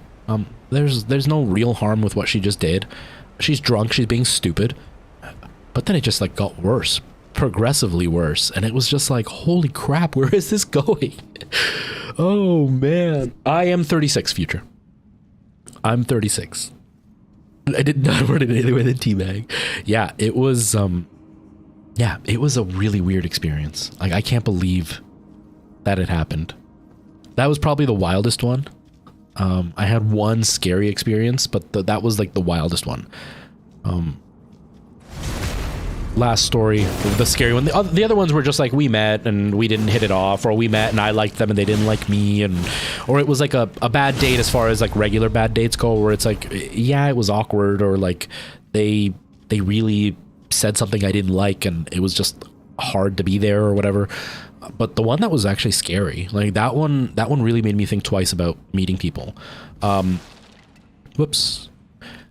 Again, somebody who messaged me first. Now I get really weary if somebody messages me first, because it's never been a good thing. This girl messaged me first. Her only picture was of like her eyeball. You couldn't see her face. And like, yes, it's shallow, but I also want to make sure I'm attracted to the person. And then when you're meeting, like, it's different when you know somebody in real life and you get to know them, you can build an attraction based on their personality. But like online, physical attraction is kind of like the first thing. And so it's like, I kind of wanted to know what she looked like, but she didn't have any pictures. Her description was already a little bit intimidating. Like, she was 6'3", and then she just had as like a big, beautiful woman as her like body type. So I pictured her being a fairly large woman compared to me. And at the time I was much thinner. So I was like, she's going to be quite a bit larger than me. I'm not uncomfortable being with a larger woman, whether it's height or weight. But she seems like she's going to be a lot bigger than me. And so it's like, okay, well, maybe that's why she's hiding what she looks like, because she's uncomfortable. So we talked for a little bit and she immediately wants to meet. So first I tell her, I'm not going to meet unless you post a picture of yourself, because I want to see what you look like. First of all, I don't want to be catfished or whatever. So she posts a picture and I'm like, okay, like, you know, she's a pretty girl. Not really my type. She was her aesthetic was just really not my type of aesthetic. But I was like, you know, whatever. She's a pretty girl, but I'm not ready to meet just yet. I'd like to talk. And so she's really pushing. She wants to meet and like, let's go for coffee, let's go for drinks and blah, blah, blah. And then she goes down the path of like, I'll make you have a night you'll never forget, and I can do things that you'll never experience again, blah, blah, blah. And then right away I was like, no, I'm not looking for this. This isn't what I'm interested in. So I'm like, you know what? Thank you very much for commenting and messaging me, and I'm very flattered, but like, we're looking for very different things. I'm not looking for that. And so I think your time would be better spent with somebody else. And that's it. We didn't talk again. So where does it get scary? About 4 months later, I want to say it was 4 months. It might have been a year. It's hard to remember the timelines. A lot of time passed. But some time went by and I had an interview at a car dealership. No, she didn't work there, but I was going to be in charge of the full Latino community for this company in one region. And so the head salesman, the head manager, wanted to meet me.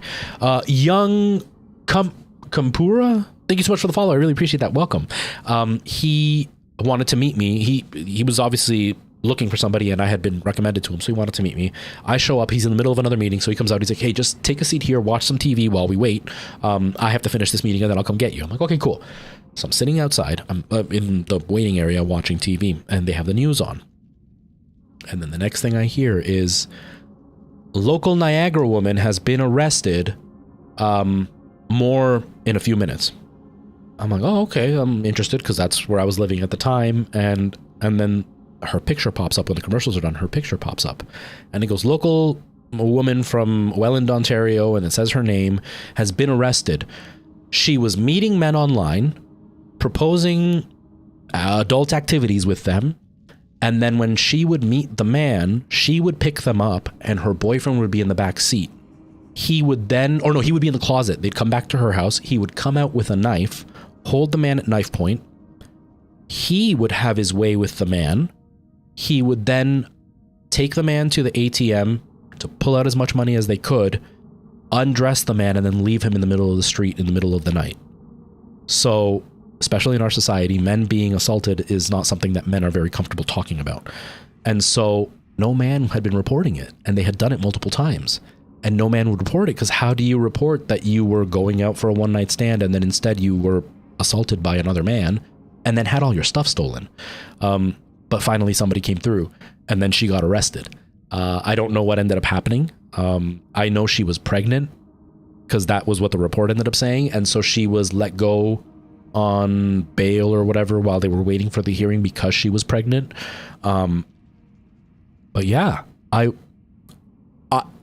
really glad that I was not looking for that, because holy crap. Very scary situation. Really wild. And I'm really, really glad I didn't meet this girl. But it just goes to show you, man or woman, you never know who you're going to run into and how wild people can really get. So there's my cautionary tale for all of you. Ghost, how are you? How are things? Talking about people that I think are absolutely gorgeous. How are you? How are things? I hope life is treating you okay. Yeah, I don't know if you were listening the whole time, but you missed the story about a crazy date I went on, which included seeing a picture of a certain body part and then having another body part pulled out in the middle of the bar, and then being asked to roll my R's and show what I could do. That was a wild one. Apparently I never learned my lesson. Oh man, we're doing okay. The little one is sick right now. We're kind of holding off for a couple of days to see if maybe it's COVID. She's a little bit sick though, so she's kind of locked in her room while she's trying to get better. She's got a little tablet, so she's keeping herself busy. But outside of that, pretty good. All right, Future, thank you for listening to my crazy stories. Thanks for being here. Have yourself a really good day. And thank you for spending time with me listening to my insane adventures. Maybe you learned something. Maybe you didn't, because I definitely didn't. Sushi, how you doing?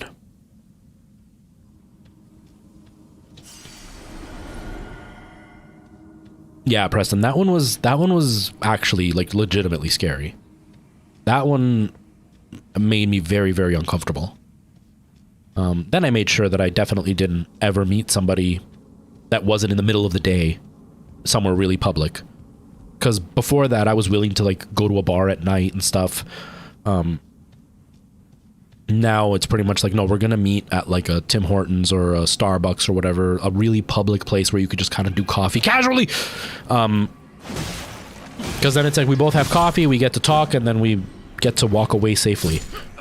Oh, I didn't watch my health again.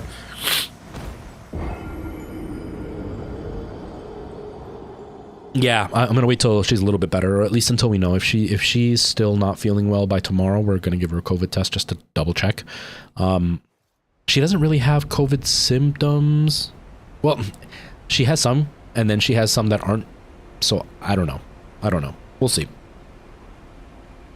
But yeah, it was weird. I don't think I ever want to do the online dating thing ever again, because not a fun experience for some of them.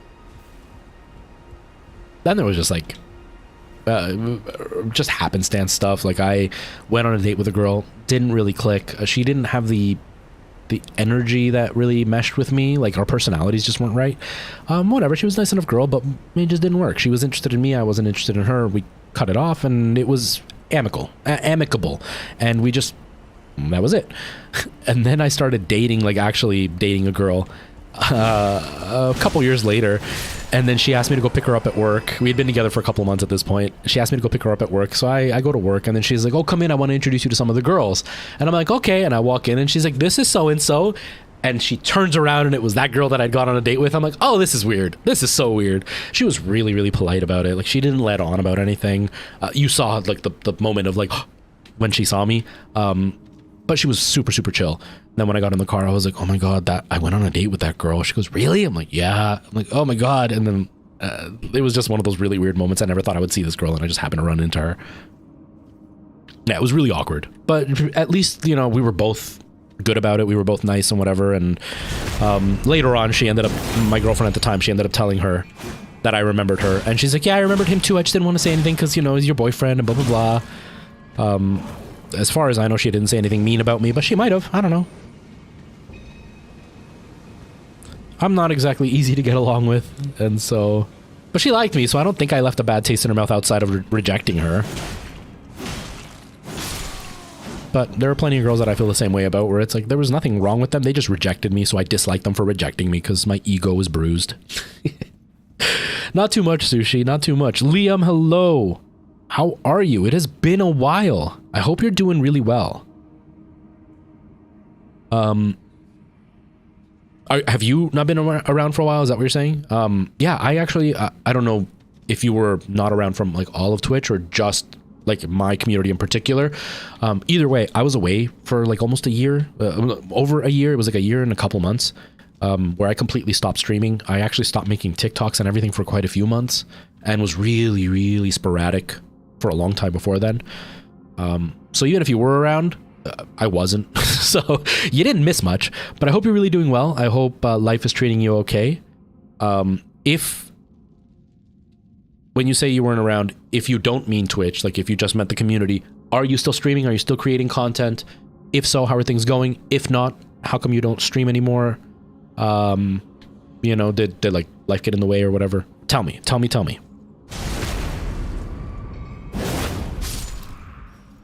Yeah, Ghost.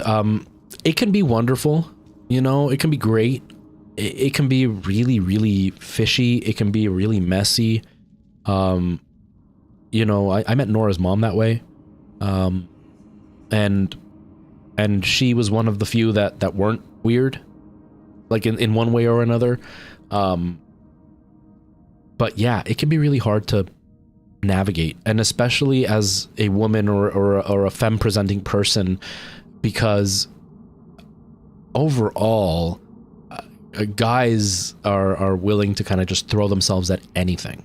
And we all know a lot of guys feel very entitled, and so like the amount of messages women get and the type of messages women get, I don't envy you, because like it's appalling, some of the stuff that I've seen, and I'm sure it can be overwhelming, and you just never know because so many people are willing to lie just to be liked. And so it's like you might meet a guy who seems perfect, and then all of the stuff he said is just a complete made up story. Yeah, so I wouldn't envy any woman trying to do online dating at all.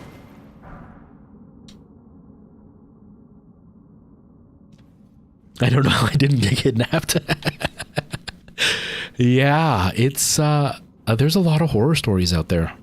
It's really built up over the years, just because it's become easier. Are these the spiky things that keep poisoning me? I don't know what's poisoning me. I think it's those. Yeah, so I don't envy having to be on one of those sites. I know as a guy, it's a very different story where like, because there are so many guys and all of them are willing to message, it's very hard to stand out as a guy. It's very hard to get noticed as a guy. And unless you're incredibly good looking or happen to be so witty that your profile is incredibly charming, you're probably never going to match with anybody. Like I was on for a really, really long time. And like I'm talking years. And out of the years, I think it was like 6 or 7 years I was on and off on those sites. Out of the 6 or 7 years, I think I maybe went on like 10 dates. Maybe. There were a few that like I talked with them for a somewhat prolonged period of time, but like proper dates, I think it was like 10. And even the ones that I talked to for a prolonged period of time, it might have been another 10 people at max. So like 20 people that I had any contact with in 6 years. My odds weren't very good. Mind you, I'm not good at selling myself, but I'm also not very easily sellable. Because overall, I'm not the kind of guy that girls are really looking for on those sites. It seems like a lot of the girls on those sites, women on those sites, I'm trying so hard to get out of the habit, I'm sorry. They like the manly men, you know, especially my region. They want the guys who go off-roading and that like sports, and they want fishing, and they have, you know, a calloused hand job or a really high-end business job. And I'm like, I play video games, I like musicals, I don't go out and party, I'm not fit.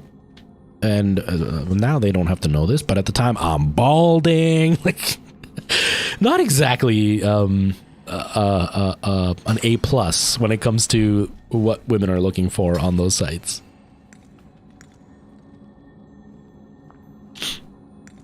Okay, so those are the poison bombs. Okay. I gotta keep an eye out on them, if I can remember. My girlfriend just broke up. We never even went on a date. We connected immediately just from talking.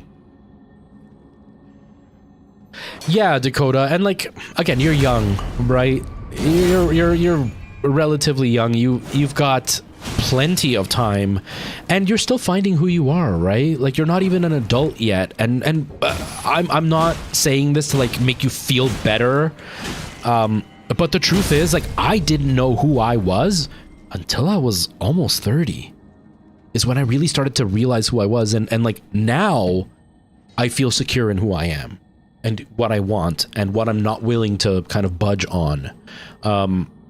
Whereas before I was willing to budge on things that I know I wasn't happy with, but I wanted other people to kind of accept me, so I was going to accept things I didn't like.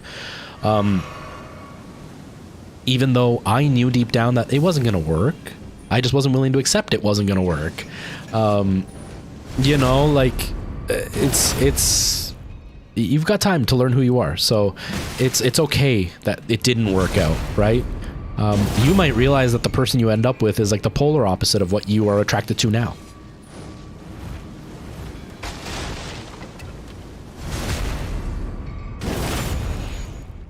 If their bio is hiking, I'm out. Yeah, I know that feeling. That's kind of how I am, or was.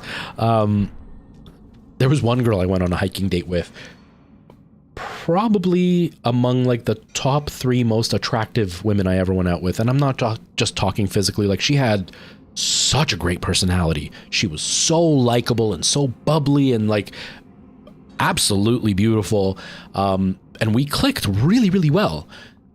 And then I guess she must have been faking it, because she just like totally wasn't interested after we hung out, right? I just rubbed her the wrong way or whatever. But yeah, we went on a hike. At the end of that, I was like, yeah, I'm never going to go on a hike ever again with a woman, because I'm so not this person. I am so not a hiker. But yeah, online dating is just weird. It was a good experience when I did it. Good experience as in, like, I think I learned a lot, and I had really interesting stories come out of it. I met some really cool people. There's one person out of all of the people, there was one person I actually stayed in contact with afterwards. We never like went on a proper date. We never did anything. We hung out just because we liked each other. Like, we thought we would make good companionship for each other. We hung out quite a few times. And she would tell me about the dates she went on. I would tell her about the dates I went on, and she's great. We still occasionally will message. Well, I haven't messaged her in quite a few years now, but we would still occasionally randomly message just to kind of be like, hey, how you doing? Hope you're doing okay. She actually follows me on TikTok. And it's, that was one experience where I was like, yeah, this would have been somebody, had we lived in the same town and like ran in the same circles, her and I would have become very good friends. So, I wasn't paying attention. When I let you down, I wasn't paying attention. But yeah, overall, it was an interesting experience. I don't regret it. I regret some of the decisions I made while doing it. There were some people that I met that I think it would have been a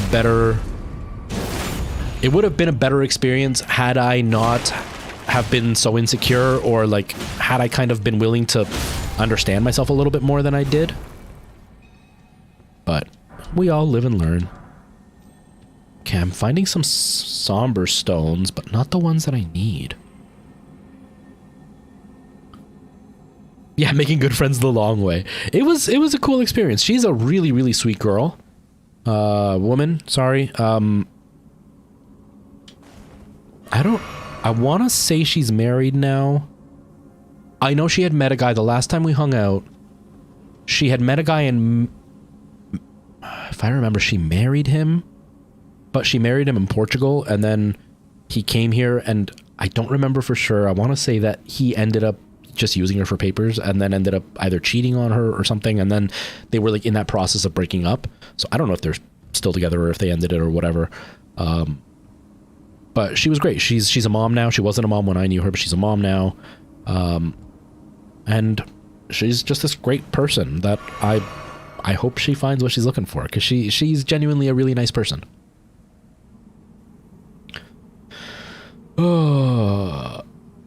still don't know, except that I know my name is Wendy. But yeah, I definitely don't think I would ever want to do the online thing again. It's also kind of hard on your ego, especially as a guy, when you don't get matches or you don't get likes or like people don't respond to you. It just kind of bruises your ego a little bit, and that can kind of eventually take its toll on you, because you start second guessing whether or not you are attractive, and if you're not, then like, why are you not attractive? Crap, I'm dead. And that can kind of wear on you, and obviously it's very artificial, right? Like, it's not a good measure of whether you're attractive or not. It's like Instagram or whatever. It's not a good measure, because you can airbrush things, you can put the best foot forward, which doesn't really measure who you really are, and you can be just as picky, right? Like with online dating, I could literally go on there and only like the women that are like the most beautiful women on the planet, but that would mean I'm ignoring a lot of women who may be like the most perfect woman in the world for me, because I was literally only swiping on the 10s.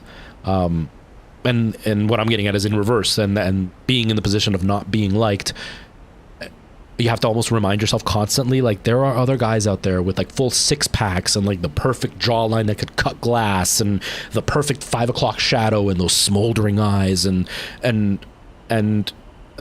there are plenty of women who are getting messages from every single average dude that they only have to respond to the guys that they find completely attractive. So of course I'm not going to get noticed when every other guy is throwing themselves at the same person. But it's still very hard not to let that eat away at your self-esteem.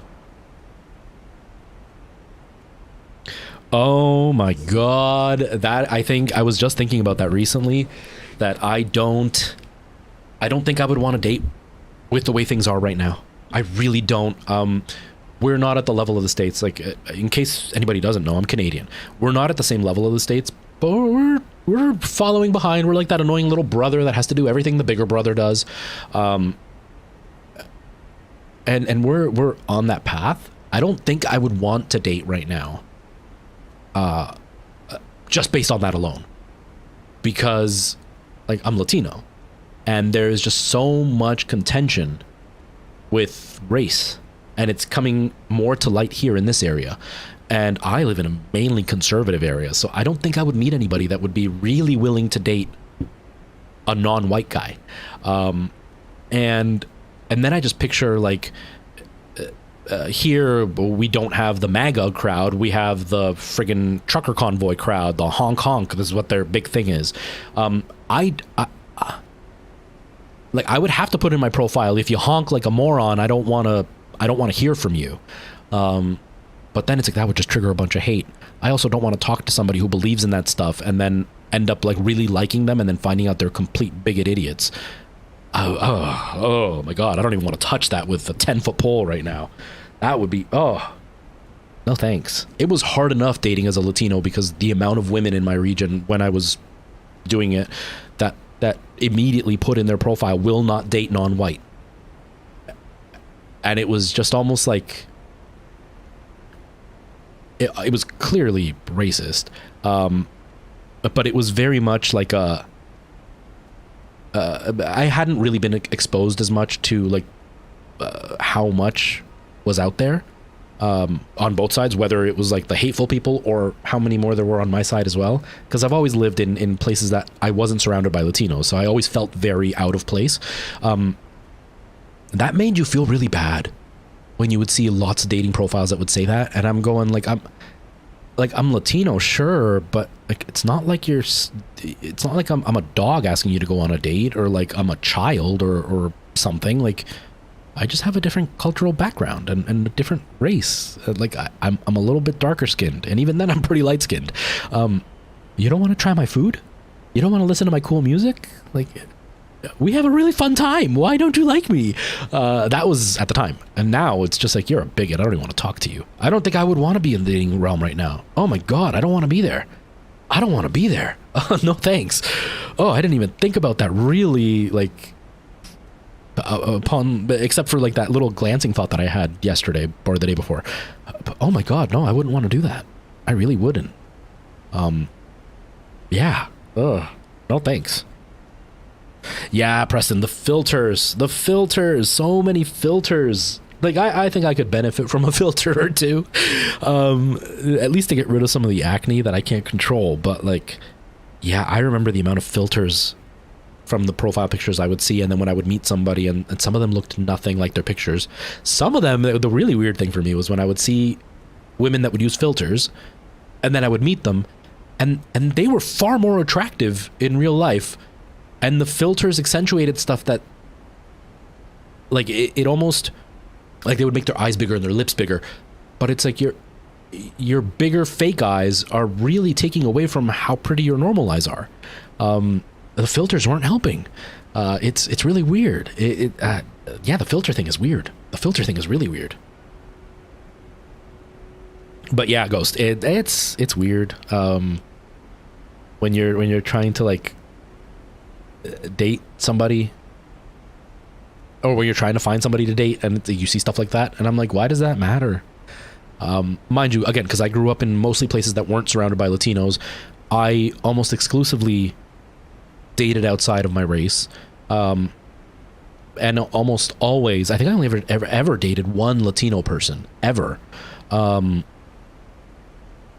and almost always it was somebody who was white, whether it was like an Italian person or Portuguese person or like a Polish person. So for me, it was a very harsh realization that they don't see me the same, because I never really considered myself as other. Like, I felt like other because my culture was different, but I never felt that it was really that big of a deal. And then I started dating, and then that kind of came to the forefront, and then I got into acting, and then it was like my whole personality when it came to theater school. Like, they built my whole thing around that. I wasn't allowed to audition for anything.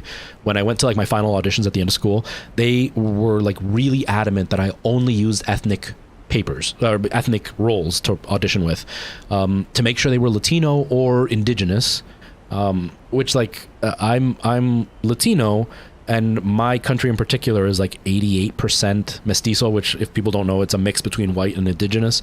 And like my great grandparents, when you look at pictures of them, very, very indigenous looking. I'm much lighter skinned and I don't have as many features, but like, that's what they wanted me to work on. And like, they were even like, you could even do like some African American stuff because at least you're ethnic.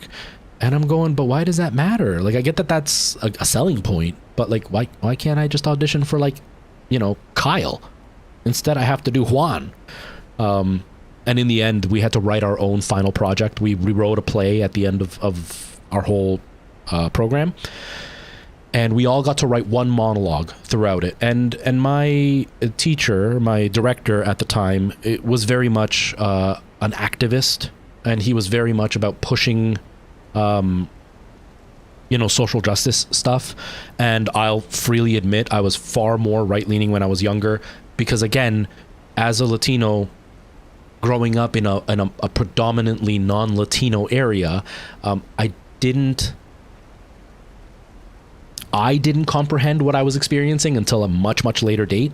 And so I was very closed off to what my director was trying to do. And he was very much, the whole play was about poverty. And I grew up very, very, very poor. But I grew up my whole life being told that the only reason that people are poor is because they chose to be poor. And as a Latino who came in as an immigrant, for me it was like, no, these people who were born and raised here, if they're poor, they chose to be poor, which is a completely ignorant thought. But that's who I was at the time. And so I wrote a monologue where I completely ignored the whole poverty thing and like went head deep into the whole being Latino thing. And in the end, it was very much because it was me and one girl who was half black, and the rest of my course was all white people. So I very much dug into that of like being the outcast in the group. And then of course, blonde-haired, blue-eyed girl had to step in and be like, actually, I'm an immigrant too. At the time I was like, okay, yeah. Now I'm like, yeah, but your experience is very different with blonde hair, blue eyes. Very different than mine. Your name is Megan. My name is Luis Ernesto. just on my name alone, I get treated differently. And I pop into accents sometimes. But yeah, that's when I really started to realize I am different, and everybody sees me as different, even though I don't see myself as different. It was a weird time. It was a really weird time. 2023, I haven't figured out filters. Oh my god, have you seen that filter that's making all the rounds? The smolder or whatever it's called? That's a ridiculous filter. Makes every woman looks exactly the same, every man looks exactly the same, but holy crap. That's an insane filter. That filter is... You guys are talking about it. We went in Bitsy. Yeah, that bold filter. Holy crap. I mean, when I did it, I was like, yeah, it made me look better, but I don't look that bad without it. I didn't have what some people are having, where like they see themselves and they feel heartbroken that they're not that pretty, but that they could be that pretty. I looked at it and I was like, yeah, I could be prettier, but like, I'm not that bad looking, man. It was the same with the teenage filter. A lot of people around my age did the teenage filter, and some of them had heartbreak because of like the life that they led, and I led a pretty shitty life, but like, I didn't have that feeling. I looked at it and I was like, I don't look like that. And then when I looked at myself and I was like, but I don't look as old as I am. And I'm okay with that. I've aged pretty well. People my age, there's quite a few that haven't aged as well as I have, so I have nothing to complain about. I mean, I'm still going to, but I have nothing to really complain about. Those filters though, oh my god. King of Toenails, how are you? I just see that name makes me want to breathe hard. How's it going? Welcome. I really don't want to look at myself without it anymore. Yeah, it's rough. That filter though, the bold filter, it's a very beautiful filter. Like it does make people look very, very pretty. I don't know though. I think there's a beauty in flaws. You know what I mean?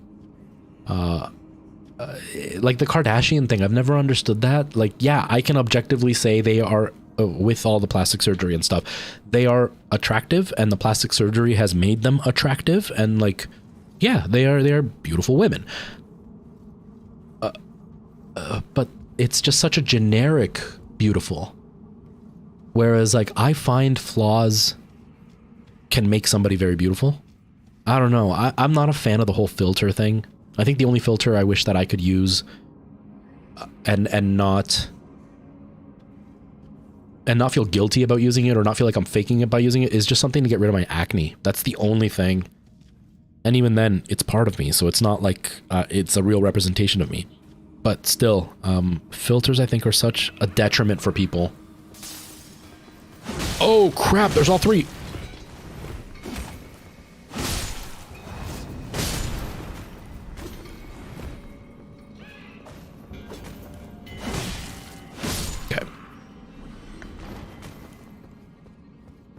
Elden God, how you doing? What time is it? How long have I been streaming? Do I not have a timer on this thing? I thought I had a timer to see how long I've been live. I don't have it visible. It doesn't show me on my screen. Oh, it's at the very bottom. I've been live for 2 hours. Okay. Not too bad.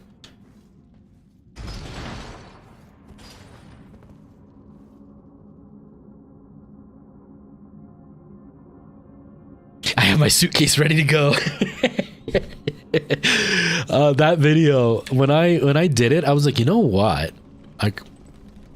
Yeah, if I looked like this, I could be a model. But I also know that I'm a complete awkward dork.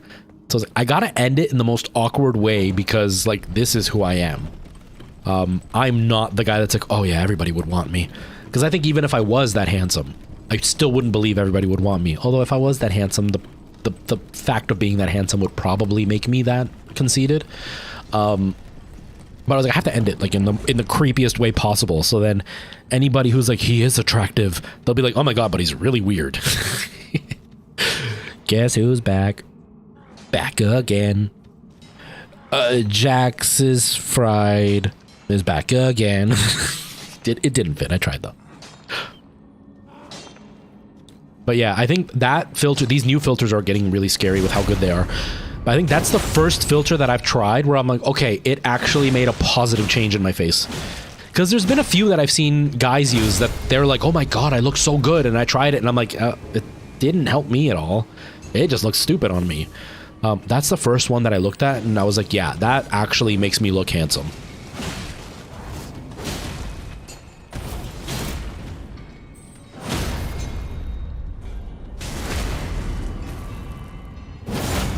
Yeah, Brucklian, yes. It's my very first time playing. We haven't made a lot of progress.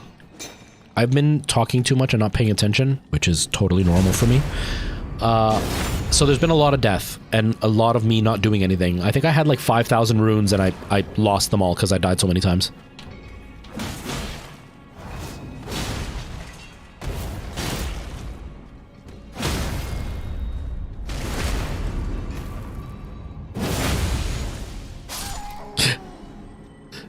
How are you doing, Jack?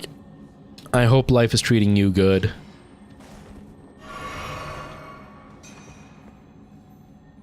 Oh, there's so many of them. And because I'm talking, I'm not paying attention to the direction I'm actually heading. So, like... Okay, that is where I was. Okay, that's where I died.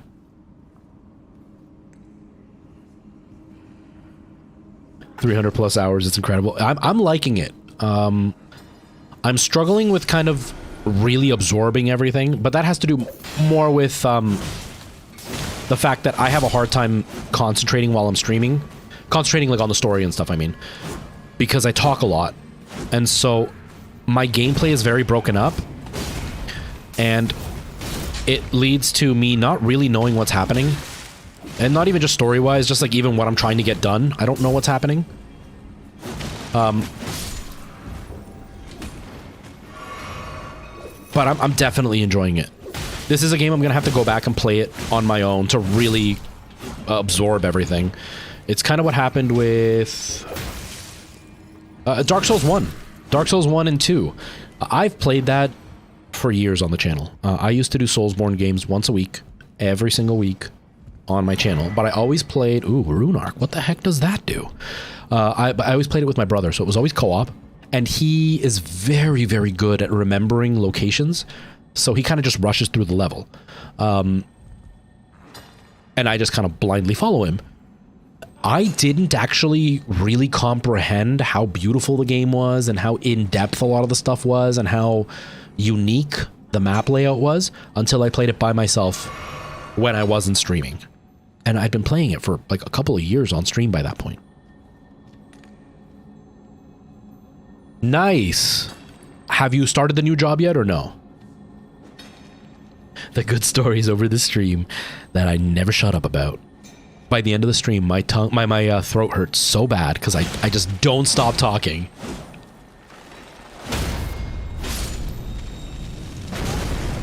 Oops. Okay, I learned something new. Don't know what's going on, but we're getting it done. Yeah. It's, I spent a long time watching, what's his name? Oh, I can't remember his name. He's a guy that does a bunch of, like, Dark Souls lore.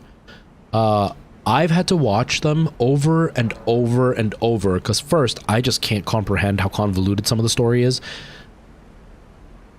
But it's areas that I've played and I miss stuff, so I go back and play it and see the stuff that he's talking about so I can comprehend what he's talking about. And like, there's so much beauty in the story and it's so well hidden and I love that.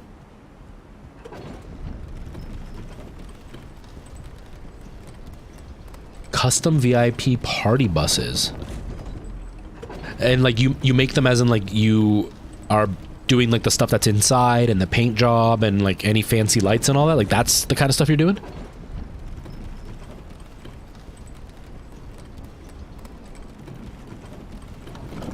Oh, it enhances those runes. Okay. Okay. Now, are those runes the same as it is in like Dark Souls where the runes can be used to create specialty weapons? That's cool, man. That's awesome. That's art. There's this like we were talking about earlier about like guys who do like manly jobs, quote unquote manly jobs, and that's one of those jobs that's seen as like hard labor manly jobs, right? Because it's physical work, but the truth is it's art. To make it look good, it's art. Because like sewing upholstery is not easy, but sewing it in a stylish way, in an artistic way, that takes some real talent. That's cool. That's really cool. I obviously didn't build party buses or do anything kind of in that vein, but I worked for a place temporarily for a while, where they would buy cars from rental companies and they would sell them. And I was the guy doing like the interior cleanup and like repairing any small damage and stuff. And I always felt so proud at the end when the car looked clean and I saw the way I got it.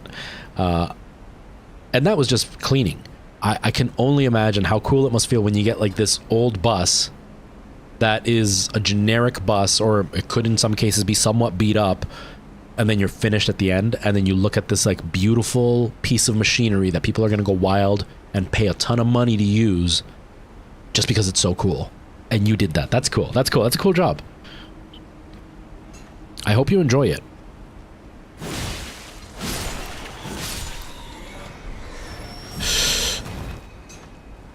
Oh, so, whoa. So you can use it at the round table to get weapon. Okay.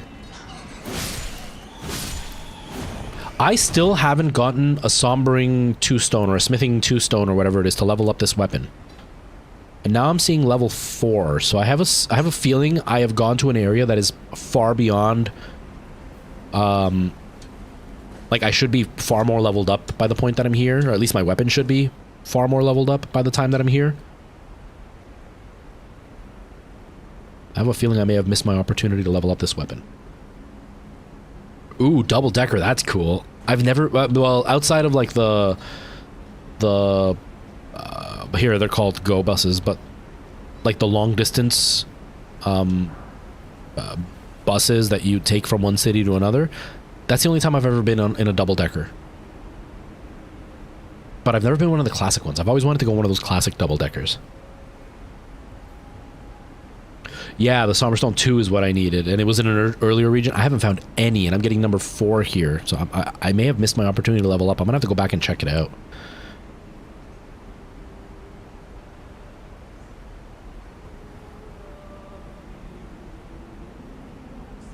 Yeah, if I remember correctly, Matt, I have 1, which I'm assuming is that one, but I need 2 to level this weapon up.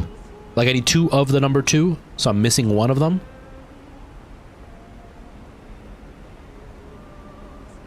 That singing is really unsettling. Is it? Yeah, it's a plus. No, is it even a +1? I don't even know if it's a +1. It's just the original, not plus anything. It's not plus anything. I should only need 1. Then maybe I didn't get the one from that guy. Because I've tried leveling this weapon up and I haven't gotten one. So maybe I haven't been able to. So maybe I didn't pick it up. Yeah, maybe I didn't pick it up. Yeah, true deity. I'm brave? No, my friend. It's called stupidity. Whoa, were you singing? Whoa, there's like 10 of you. Run! Okay. Okay. Can I? Yes, I can. Help me. Help me!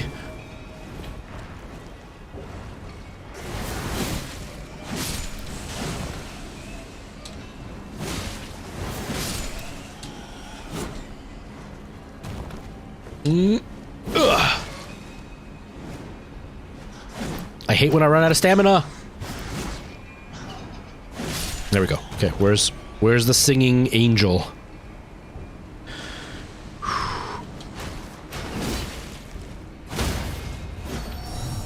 No, over here. He's...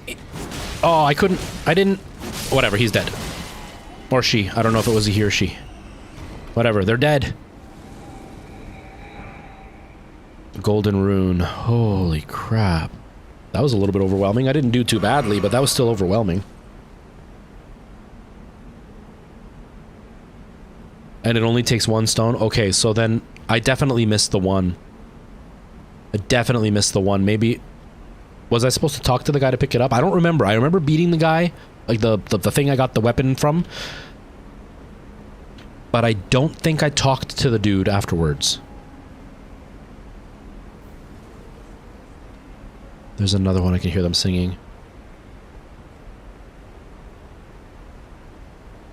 It's time to get back to Limgrave and do the tunnels. Yeah, I might have to. Let me try to find... I don't know how close I am to another bonfire. I don't remember what they're called. The Grace or whatever. If I can find one soon, then I'll go back. I might have to stop and do it next time, though. Because Nora is home. She's not feeling well. So I should probably... I'm not going to be hanging out with her because she's sick, but I should probably not be streaming in case she needs something.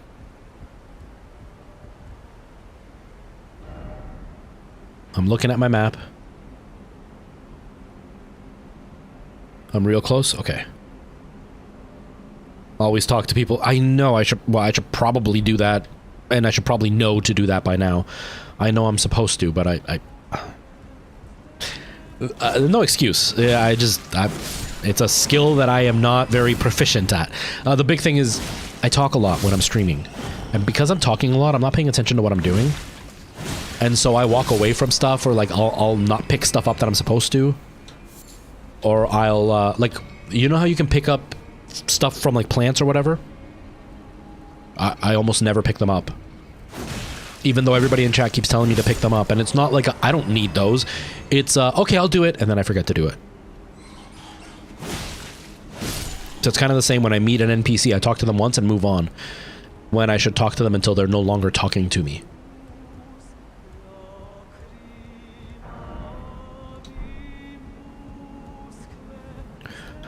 I bought Wildlands. I played it for like half an hour. I thought it was really pretty. I really liked it. And then I just never picked it up again. I need to play that. I need to try it again.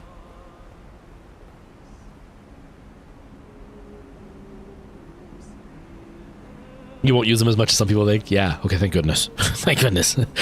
But yeah, I end up missing a lot of stuff just because I'm too busy talking and not paying attention to what I'm doing. Holy crap, that's a huge one. That's kind of scary.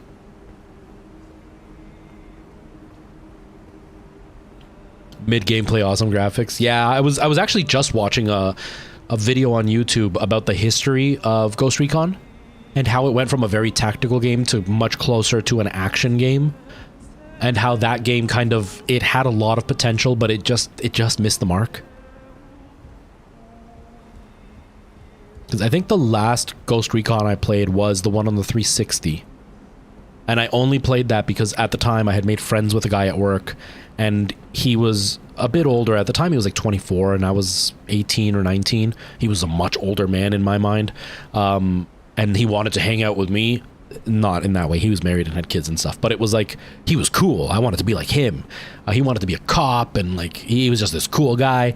And he wanted to play the game. So I bought the game to play with him. And we played with him. I played with him a couple of times. And then I got fired because I got accused of stealing. And I got so intimidated that I admitted to stealing something I never stole. And out of anger, he just completely stopped talking to me. Because he was the security guy. Like, he was the undercover theft deterrent guy. But I never stole it. I admitted to something I never did.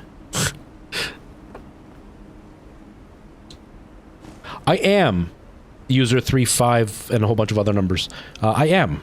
I'm not paying enough attention. I genuinely don't know how I got here. I don't remember. I know I went through a bunch of tunnels, but that's about as far as I can remember. And from what I can see from the stuff I'm picking up, I am somewhere that I shouldn't be right now. Like, I'm not prepared to be here.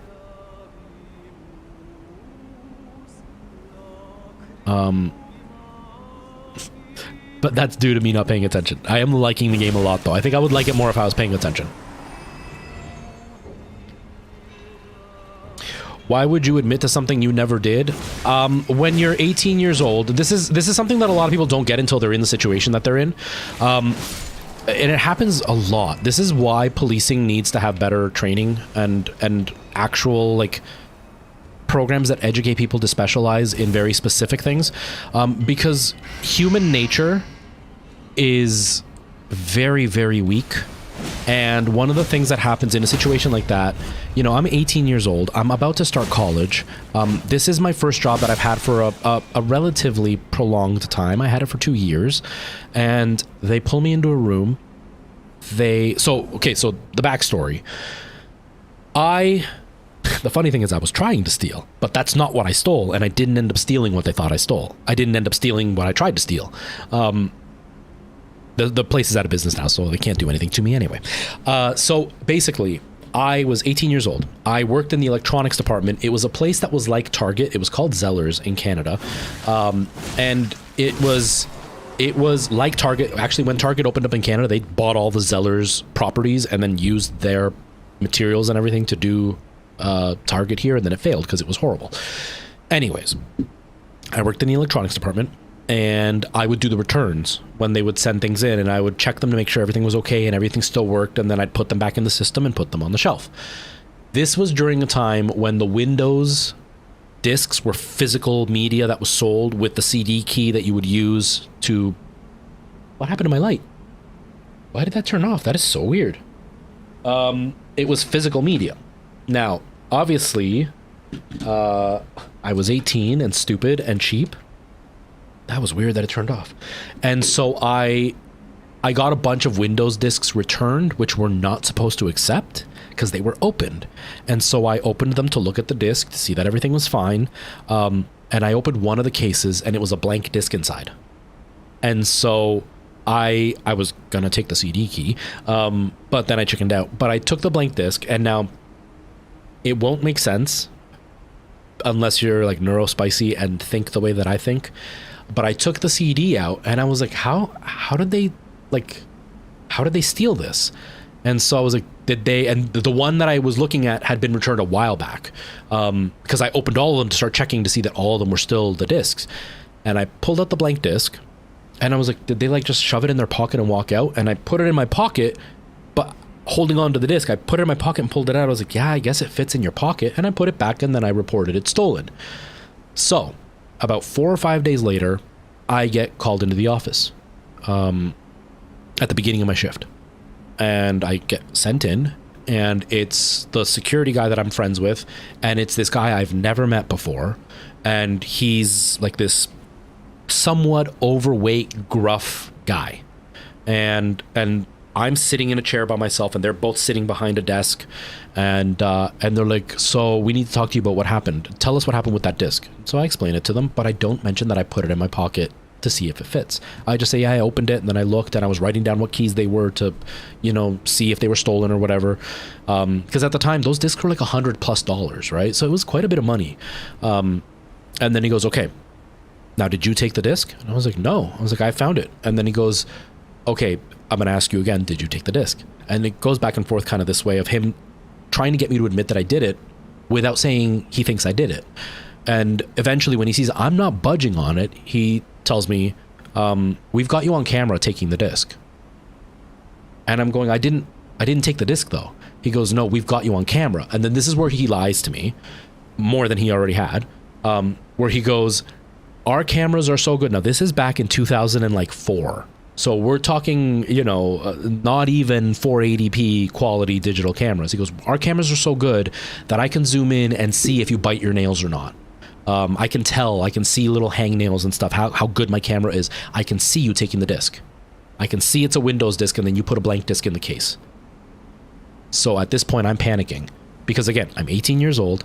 I'm sitting here in this room. He introduces himself as a police officer. Turns out he wasn't a police officer. Introduces himself as a police officer, and then basically tells me he's going to arrest me unless I admit to this. I'm 18 years old, and I'm Latino. And it's 2 white guys sitting there accusing me of this. And no matter how much I tell them I didn't do it, they're telling me they have proof I did it. And so I don't know what to do at this point. I didn't know I could ask to look at the footage. I didn't know I could ask to speak to somebody else to help me with this. They're threatening to arrest me. And so I'm panicking. So I admit to it. Because at this point, if they have footage of it, of me doing it, it's either footage that exists but is showing something that didn't happen, and how am I going to disprove that it didn't happen if they believe it because the footage shows that, like it's a weird angle and they can't really see it, but that's what they think happened. Or which is this is the one that I believed, was that they have the footage and I just don't remember doing it. Because they've convinced me deeply that I've done it. And I've now been convinced that I genuinely, because I don't remember doing it, that I've genuinely blanked it from my mind. Do you know what I mean? I got to the point where I thought something was psychologically wrong with me. Because how did I just blank out this memory? They escorted me out of the store. I bawled my eyes out. I was terrified because he's threatening. He's going to arrest me. He's yelling at me. He's telling me all this stuff. And I'm 18 years old. And the one guy's in his mid-20s. The other guy's in his like 40s or 50s yelling at me. And I had never had a problem at work. And all of a sudden, they're just like berating me about something that I didn't do. So I give in and I tell them that I did it. And then they ask me why, and I'm like, well, I'm really depressed, and I my parents have, they expect so much from me, and I just kind of gave in, even though that's not what happened. I just told them that. I spent an hour and a half in the parking lot searching through my car because I was so convinced that I took it that I thought maybe it fell out of my pocket after I stole it because I didn't have it at home. So I was convinced that I had stolen it. And maybe it fell out of my pocket, and at least then I can return it, and then they won't arrest me. I went through my car, I pulled out all the rugs, I opened everything that I could, and there was no disc. Then I went home, and I turned my room upside down looking for it, and there was no disc. I never stole the disc. I never took the disc. They never charged me. They didn't do anything because they had no evidence. They had no evidence. They had a video of me taking a disc and putting it in my pocket and pulling out a blank disc, except it was the same disc. And so all they did was ban me for life or whatever. But it didn't affect me. I never went shopping at that store anyway. And I was 18 years old, so it didn't really matter. And then they went out of business like a couple years later, so it didn't matter anyway. But when you ask, how would I admit to something I didn't do? That's how. Because when they're yelling at you for over an hour and a half, telling you that you did it and that they have proof that is so good they can see a hangnail on your finger, but you don't see it and you don't know how the law works and you're only 18 years old and there's these two guys yelling at you in this room where you're by yourself, you start to believe it and you admit to it, even though you didn't do it. So it's really scummy. I respect the police, but it's very, very scummy that the police will use psychological tactics to get you to admit to something, whether or not you did it. Knowing that a lot of the times people will admit to something they didn't do if they're berated enough. Which is why I also think police need much better training, and they need to have specialized police officers for specialized things. You can't have the guy that's walking down the street, not that this guy was a cop because he lied to me about that, but you can't have the guy who's walking down the street and does, speeding tickets, also do a homicide case, also do an abuse case, and then have to do an interrogation. You can't be good at all of it. And you can't know the laws about all of it. You should specialize. But yeah, that's how I admitted to it. That's what happens. Yeah, I'm pretty sure here it is as well. I'm Canadian. I'm pretty sure it is. But again, I didn't know any of this at the time. And I believed he was a cop for a really long time until I started working somewhere else and I started to train to become a police officer. And then through the research I was doing and stuff, I realized that he wasn't a cop, that he was a security guard, and that's all he was. But at that point, it had been 10 plus years. And, I wasn't, what was I going to do at that point? The company had gone out of business and everything had happened. They never charged me with anything. And my parents are immigrants. They don't really understand the laws fully. So it's not like they could tell me, no, you were wrong. It was a scary situation at the time. Now that I'm older, I was like, I wish I would have asked to see the video. I wish I would have asked to show me the proof of what you say happened and I can explain to you what's happening in the video. I don't think Jeff, the guy that was my friend, I don't think he was doing it out of malice. I think his boss was, and I think he was under pressure because there was footage of us being friendly and stuff. But I don't think Jeff did it out of malice. I don't think Jeff was trying to do anything wrong. I genuinely think Jeff believed that I had done it. And yeah, like I said, I admit that I did something stupid by putting it in my pocket, and I was trying to steal the CD keys. I didn't get any. But like, that was what happened. And that's why I said that I did it, even though I didn't. But it taught me a lot now. You know, thankfully I didn't get charged with anything, because that would have sucked. But that's why I also can understand why some people, obviously there are lots of cases where they say they did it and then they turn around and say they didn't do it. But I can understand why there are some people in jail who admitted to what they did, but they didn't actually do it. Because if I went through that for a little disc at a store, I'm sure it can happen to somebody who was interrogated for 8 hours over something scary like a murder, right? But I think that has to do a lot more with lack of training.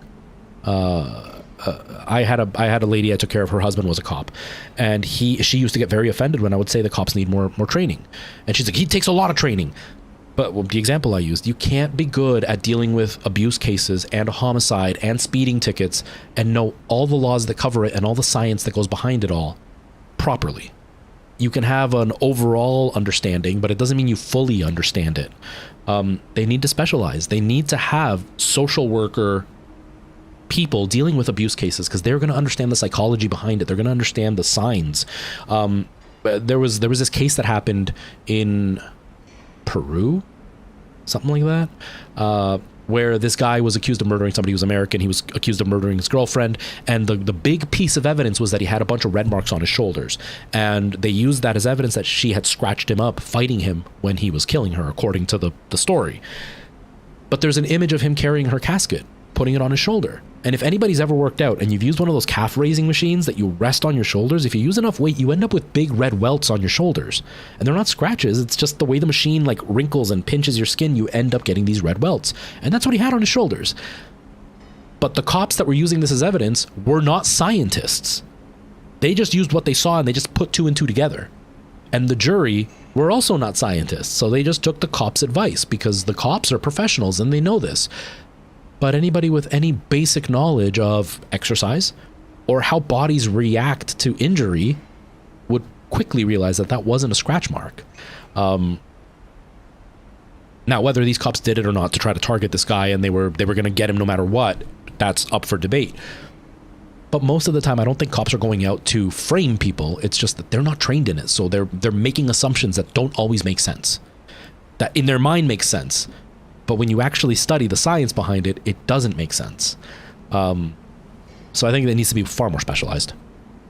And because I was sitting there, because I've been in those shoes, it's like, yeah, this guy was interrogating me in a way that was what's it called? Like leading me, coercing me to admit to something I didn't do. And I don't think he went in there going, I'm going to make him admit to something he didn't do. I just think he was so convinced that what he saw was what he thought happened, that no matter what I was going to say, he was not going to listen to me. And so he used every tactic he could to get me to admit to it without understanding the psychology behind the way he was approaching it. Right? But that's why I admitted to it. I never did it. And at least if I would have done it and got caught and fired, then it would have been understandable. At least I'd be like, yeah, I did it, whatever. But I didn't. I didn't even do it. At least punish me for something I did. Yeah, Canada gang, man. Heck yeah. All the Canadians, woo! I love now with TikTok especially that I've seen so many Canadians hanging out. Some of them like are super close by. It's really cool. There's a guy that lives like 15-20 minutes from me. There's another one that lives about 45 minutes from me. It's like these are people that I can actually hang out with and meet.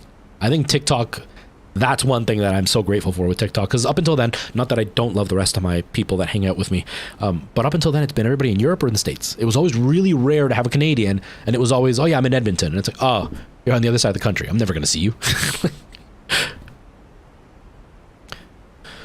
Oh, man. Exactly, we win. And that's exactly it. And especially when you're neurospicy, and at the time, I didn't know, but when you're neurospicy, there's different reactions that occur. Right? And like it's very easy to be gaslit into believing something when I'm already partially there, because I did open those cases and I did put the disc in my pocket. So it wasn't a very big leap with a bit of pressure for me to just believe I took it and that I just forgot about it. Like I was genuinely convinced for over a year that I was psychologically like I had a psychological problem, like whether it was schizophrenia or bipolar or something. Because for somebody to just forget something and commit a crime and not remember it and not have it be a traumatic crime, like it wasn't like, you know, it was a bloodbath and that's why I forgot it. It was, I took a disc, but I forgot about it. Like maybe there's something wrong with me. Like maybe I'm actually, like something is really wrong with me. And I believed it for a really long time. Until I started to slowly learn these things and I was like, no, I didn't do it. Like I didn't do it. 100% I didn't do it. And now I'm just like, man, I wish I could go back to the younger me and be like, no, dude, don't give in because you didn't do it. They've got nothing on you. Ask them to show you. But it is what it is, right? I'm in Ontario too, Jack. I'm in Ontario too. I'm in Ontario. I'm actually in the Niagara region. But yeah, no, TikTok is really cool when you see people that you know. There's one person that I follow who does a lot of content about like LGBTQIA stuff, and they live in my hometown. When I was still living there is when I started following. It was really cool to know that somebody at the time that was a really huge creator to me, you know, I had like 10,000 followers and they had over 100,000. To me, they were a gigantic creator, and it's like, they're from my city. That's so cool. Maybe I'll see them one day. And now I live in the Niagara region, and I'm like, you know, I see people that are from nearby, and that's really, really cool. I'm super antisocial, so I've never been recognized. But with TikTok, there's a chance I could get recognized. Before with just Twitch and YouTube, it's like, I'm never going to get recognized. Everybody that knows me from the States or Europe, so like, I'm never going to get recognized randomly on the street. But with TikTok, there's people that are around me. Maybe I'll get recognized one day. Maybe I'll be like at a video game store, so I'll be like, hey, is that the guy that does the Hey Retro? Hey, is that the guy who, like, you know, does stupid videos dressed up as his mom? Yeah, that's me, man. Oh, man. Oh, okay. Around Georgetown, I know what area you're talking about. That's cool. And, like, technically, that's not that far away. Like, it's really cool to know that you're relatively close. And thank you for the follow. I missed the name. I didn't look. Oh, wait. Somebody else, though. Hey, dumbass. Thanks for following. I always feel so weird when somebody's name is an insult, and then I gotta be like, hey, insert insult here. Thanks for the follow. But thank you so much. Yeah, I think it would be so cool, like, to be talking to somebody who like hangs out at the channel, or like I've seen their content, or like they just randomly pop in and chat, and then it's like all of a sudden I see them on the street. It happened to me once, not that they recognize me, but I recognize somebody. And now that social media is what it is, his channel is tiny. But this is back when YouTube was like in the early stages, like when the AVGN was really like the big thing, and all of it was happening with the irate gamer and all that kind of stuff was going down. Back in those days, there was a guy that I used to watch. I don't remember his name. Don't remember his name for the life of me, but he was a technology channel. I've always followed tech channels, and he would talk about like PC building and like retro games and like hardware and stuff. It was just a tech channel overall, and I really liked him. He was one of the first few channels that was doing stuff like this, and I enjoyed him. Watched him for about a year, and then one day he commented where he was from. He didn't say the city, but he said the street corner, and I knew he was in Mississauga. And then another time he mentioned that he was just outside of Toronto. So I was like, yeah, he's definitely Mississauga. That's where he's from. For those who don't know, Mississauga is something that a lot of people in Canada made fun of Obama for because he couldn't figure out how to say the name. Mississauga is a city right outside of Toronto. It's a fairly big city. And my cousin lived in Mississauga. And the one time I went to go visit him, and I stopped at a stop sign, or a stoplight, and then this SUV pulled up next to me. And I look over, and it was the guy. And I was like, oh my God, it's him. And this is, again, before social media was a big thing. It was very rare to see big channels, and at the time he had like, I want to say 10,000 subs on YouTube, and I look over and I was like, oh my God, and I stared like an idiot. Like I was just like, oh, do I say hi? Do I not say hi? And he looked at me, and it was one of those like, oh, why is this guy staring at me? And I was like, oh my God, I know him. He's whatever the channel name was. And I was like, oh, and then he pulled away, and I was like, I should have said hi. I was like, damn. That was the only time I ever saw somebody that I knew from social media. But again, this was when social media was brand new. Nowadays, if I ran into somebody with 10,000 followers, I wouldn't be awestruck. It would be exciting just to see somebody that I watch. But I wouldn't be awestruck. At the time, though, I was like, he's got 10,000 followers. He's huge. It was so cool. Oh, man. There are a lot of Canadians on TikTok. What helps, though, I don't know what your name is. It almost looks like a stick of butter. What helps though is TikTok is very geolocation based. So it's going to try to show you people around you. So you will see people that are relatively close by. When the trucker convoy thing was really, really like heavy, I had a lot of Canadian content coming through, and there was a lot of people from my hometown that were popping up on my For You page. And so it was really weird to see videos of my city and people like commenting on stuff, and I'm like, oh my god, they're so right about this place, or oh my god, I recognize that place. It was really cool to see stuff like that, but I think it's because it's more geolocated. Now that that's kind of eased up a bit, and I've avoided it like the plague because I am so tired of seeing that stuff, I'm no longer seeing a lot of Canadian content like I was before. I wish I could, but I don't want to see that stuff. It's just, all it does is just make me frustrated. Docs Tater George, how you doing? I'm doing really well. We're just finishing up. I'm just getting ready to say goodbye. One time, and I kept saying, "Thank you for the follow, Jenna Tools." Oh my god, that's hilarious. That's hilarious. We went. Yeah, I've had some really big channels follow me. I have Super Lit Mario that follows me. He's got over 1 million followers. If you don't know who he is, he does a lot of like parody. He used to do a lot of like dirty jokes as Mario. But now he has to go family friendly, which kind of sucks for his content. Docs, thank you so much for that follow. I really appreciate that. But he follows me. He's probably one of the biggest channels that follows me. That was really cool to see that. Yeah, there's a few big channels that follow me, and it's always so weird when they're like, it's like, is that really you? Are you really following me? Oh my god. There's even been a few that have followed me that are very much about like social issues, and they'll follow me. And like I'll private message them, and I'll be like, "Hey, just let you know, like I'm a video game content channel," because like I'll comment on their videos and stuff, and then they follow me. I'm a video game channel. Like I don't really do any like social issues on my channel, so I don't know if you're gonna like what I post. And almost always they're like, "No, I'm into video games. That's why I follow you." I'm just like, "Oh, okay, that's cool." I always feel so weird about it. But yeah, I gotta get going. My daughter's homesick, and she's gonna be needing dinner soon, so I gotta make sure I get her something to eat. Yeah, thank you everybody for hanging out. I will be live again on Tuesday. We'll continue with some more Elden Ring. I actually made some progress, which is weird, but we're gonna backtrack and try to get some more somber stones so I can level up my weapon a bit, because I'm starting to feel the pain. Maybe I'll spend an hour on my own just kind of grinding a bit to level up, and then if I can level up my sombering stones, get the sombering stones to level up my weapon, then maybe we'll be a little bit more set for the game.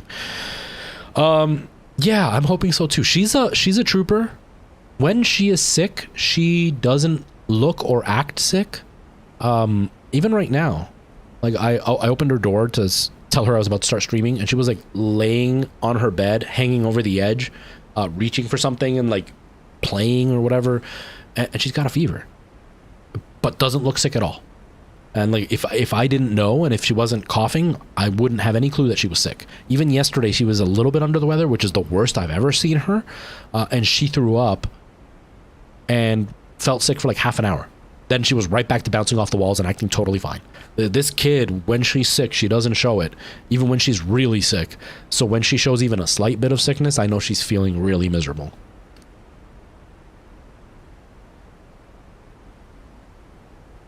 $59, nice. I'm like 27 or something. I'm not very high.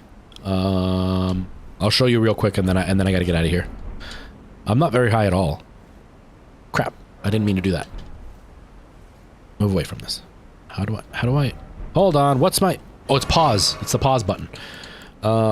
Status level 31. I'm level 31 with my sword being at base level, so I'm pretty underpowered for this area. I'm still doing okay, but I'm pretty underpowered. I like grinding. I just don't like doing it on the channel because it's boring watching me just do the same thing for an hour. But I'm good at doing it on my own, so I'll do that. All right, everybody. Thank you so much for hanging out. Thank you for being here. Like I said, I will be live again on Tuesday, and we'll continue with some of this, and then I'll be live again Thursday with some more Dead Space. Thursday's a way later stream. If I have some energy, I'll stream again at some point. I'm having a lot of fun. I gotta edit a video to post it up today because I didn't post a video today. But yeah, that's pretty much it. Anybody who is new to the channel, I stream every Tuesday, Thursday, and Friday, and we're doing Dead Space and Elden Ring. That's kind of what my live stream content is for now. Everybody who did follow today as a new follower, thank you very much. I really appreciate it. I hope you like the content. And everybody else who's been here for a long time, thank you for hanging out today. I hope you all have a very good day. Enjoy your weekend. Today is my Monday. I am back to work, so I don't get a weekend. But thank you, everybody. I will see you soon. TikTok, have yourselves a great day, and see you later. Does it stop? There we go. And YouTube and Twitch. I'm not going to do it today. I'm not prepared for it, but I really need to stop. I need to start rating on Twitch because I haven't rated in a long time and I feel really guilty about it. But I'm not very active on Twitch, so I don't feel right rating people. But I'm probably gonna have to start once my life takes its change and I start making more content. I'll probably start worrying about rating, but for now, no rates. But thank you everybody for being here. Merle, was my voice so soothing that you slept? I don't blame you. I do have a very soothing voice. And then I go back to this high-pitched voice. Thank you so much for hanging out, though. Merle, I hope you had a good nap. I would like a nap. It's going to be a really late night. I wish I could take a nap. Oh, well. All right, everybody. Have yourselves a great day. I love you all.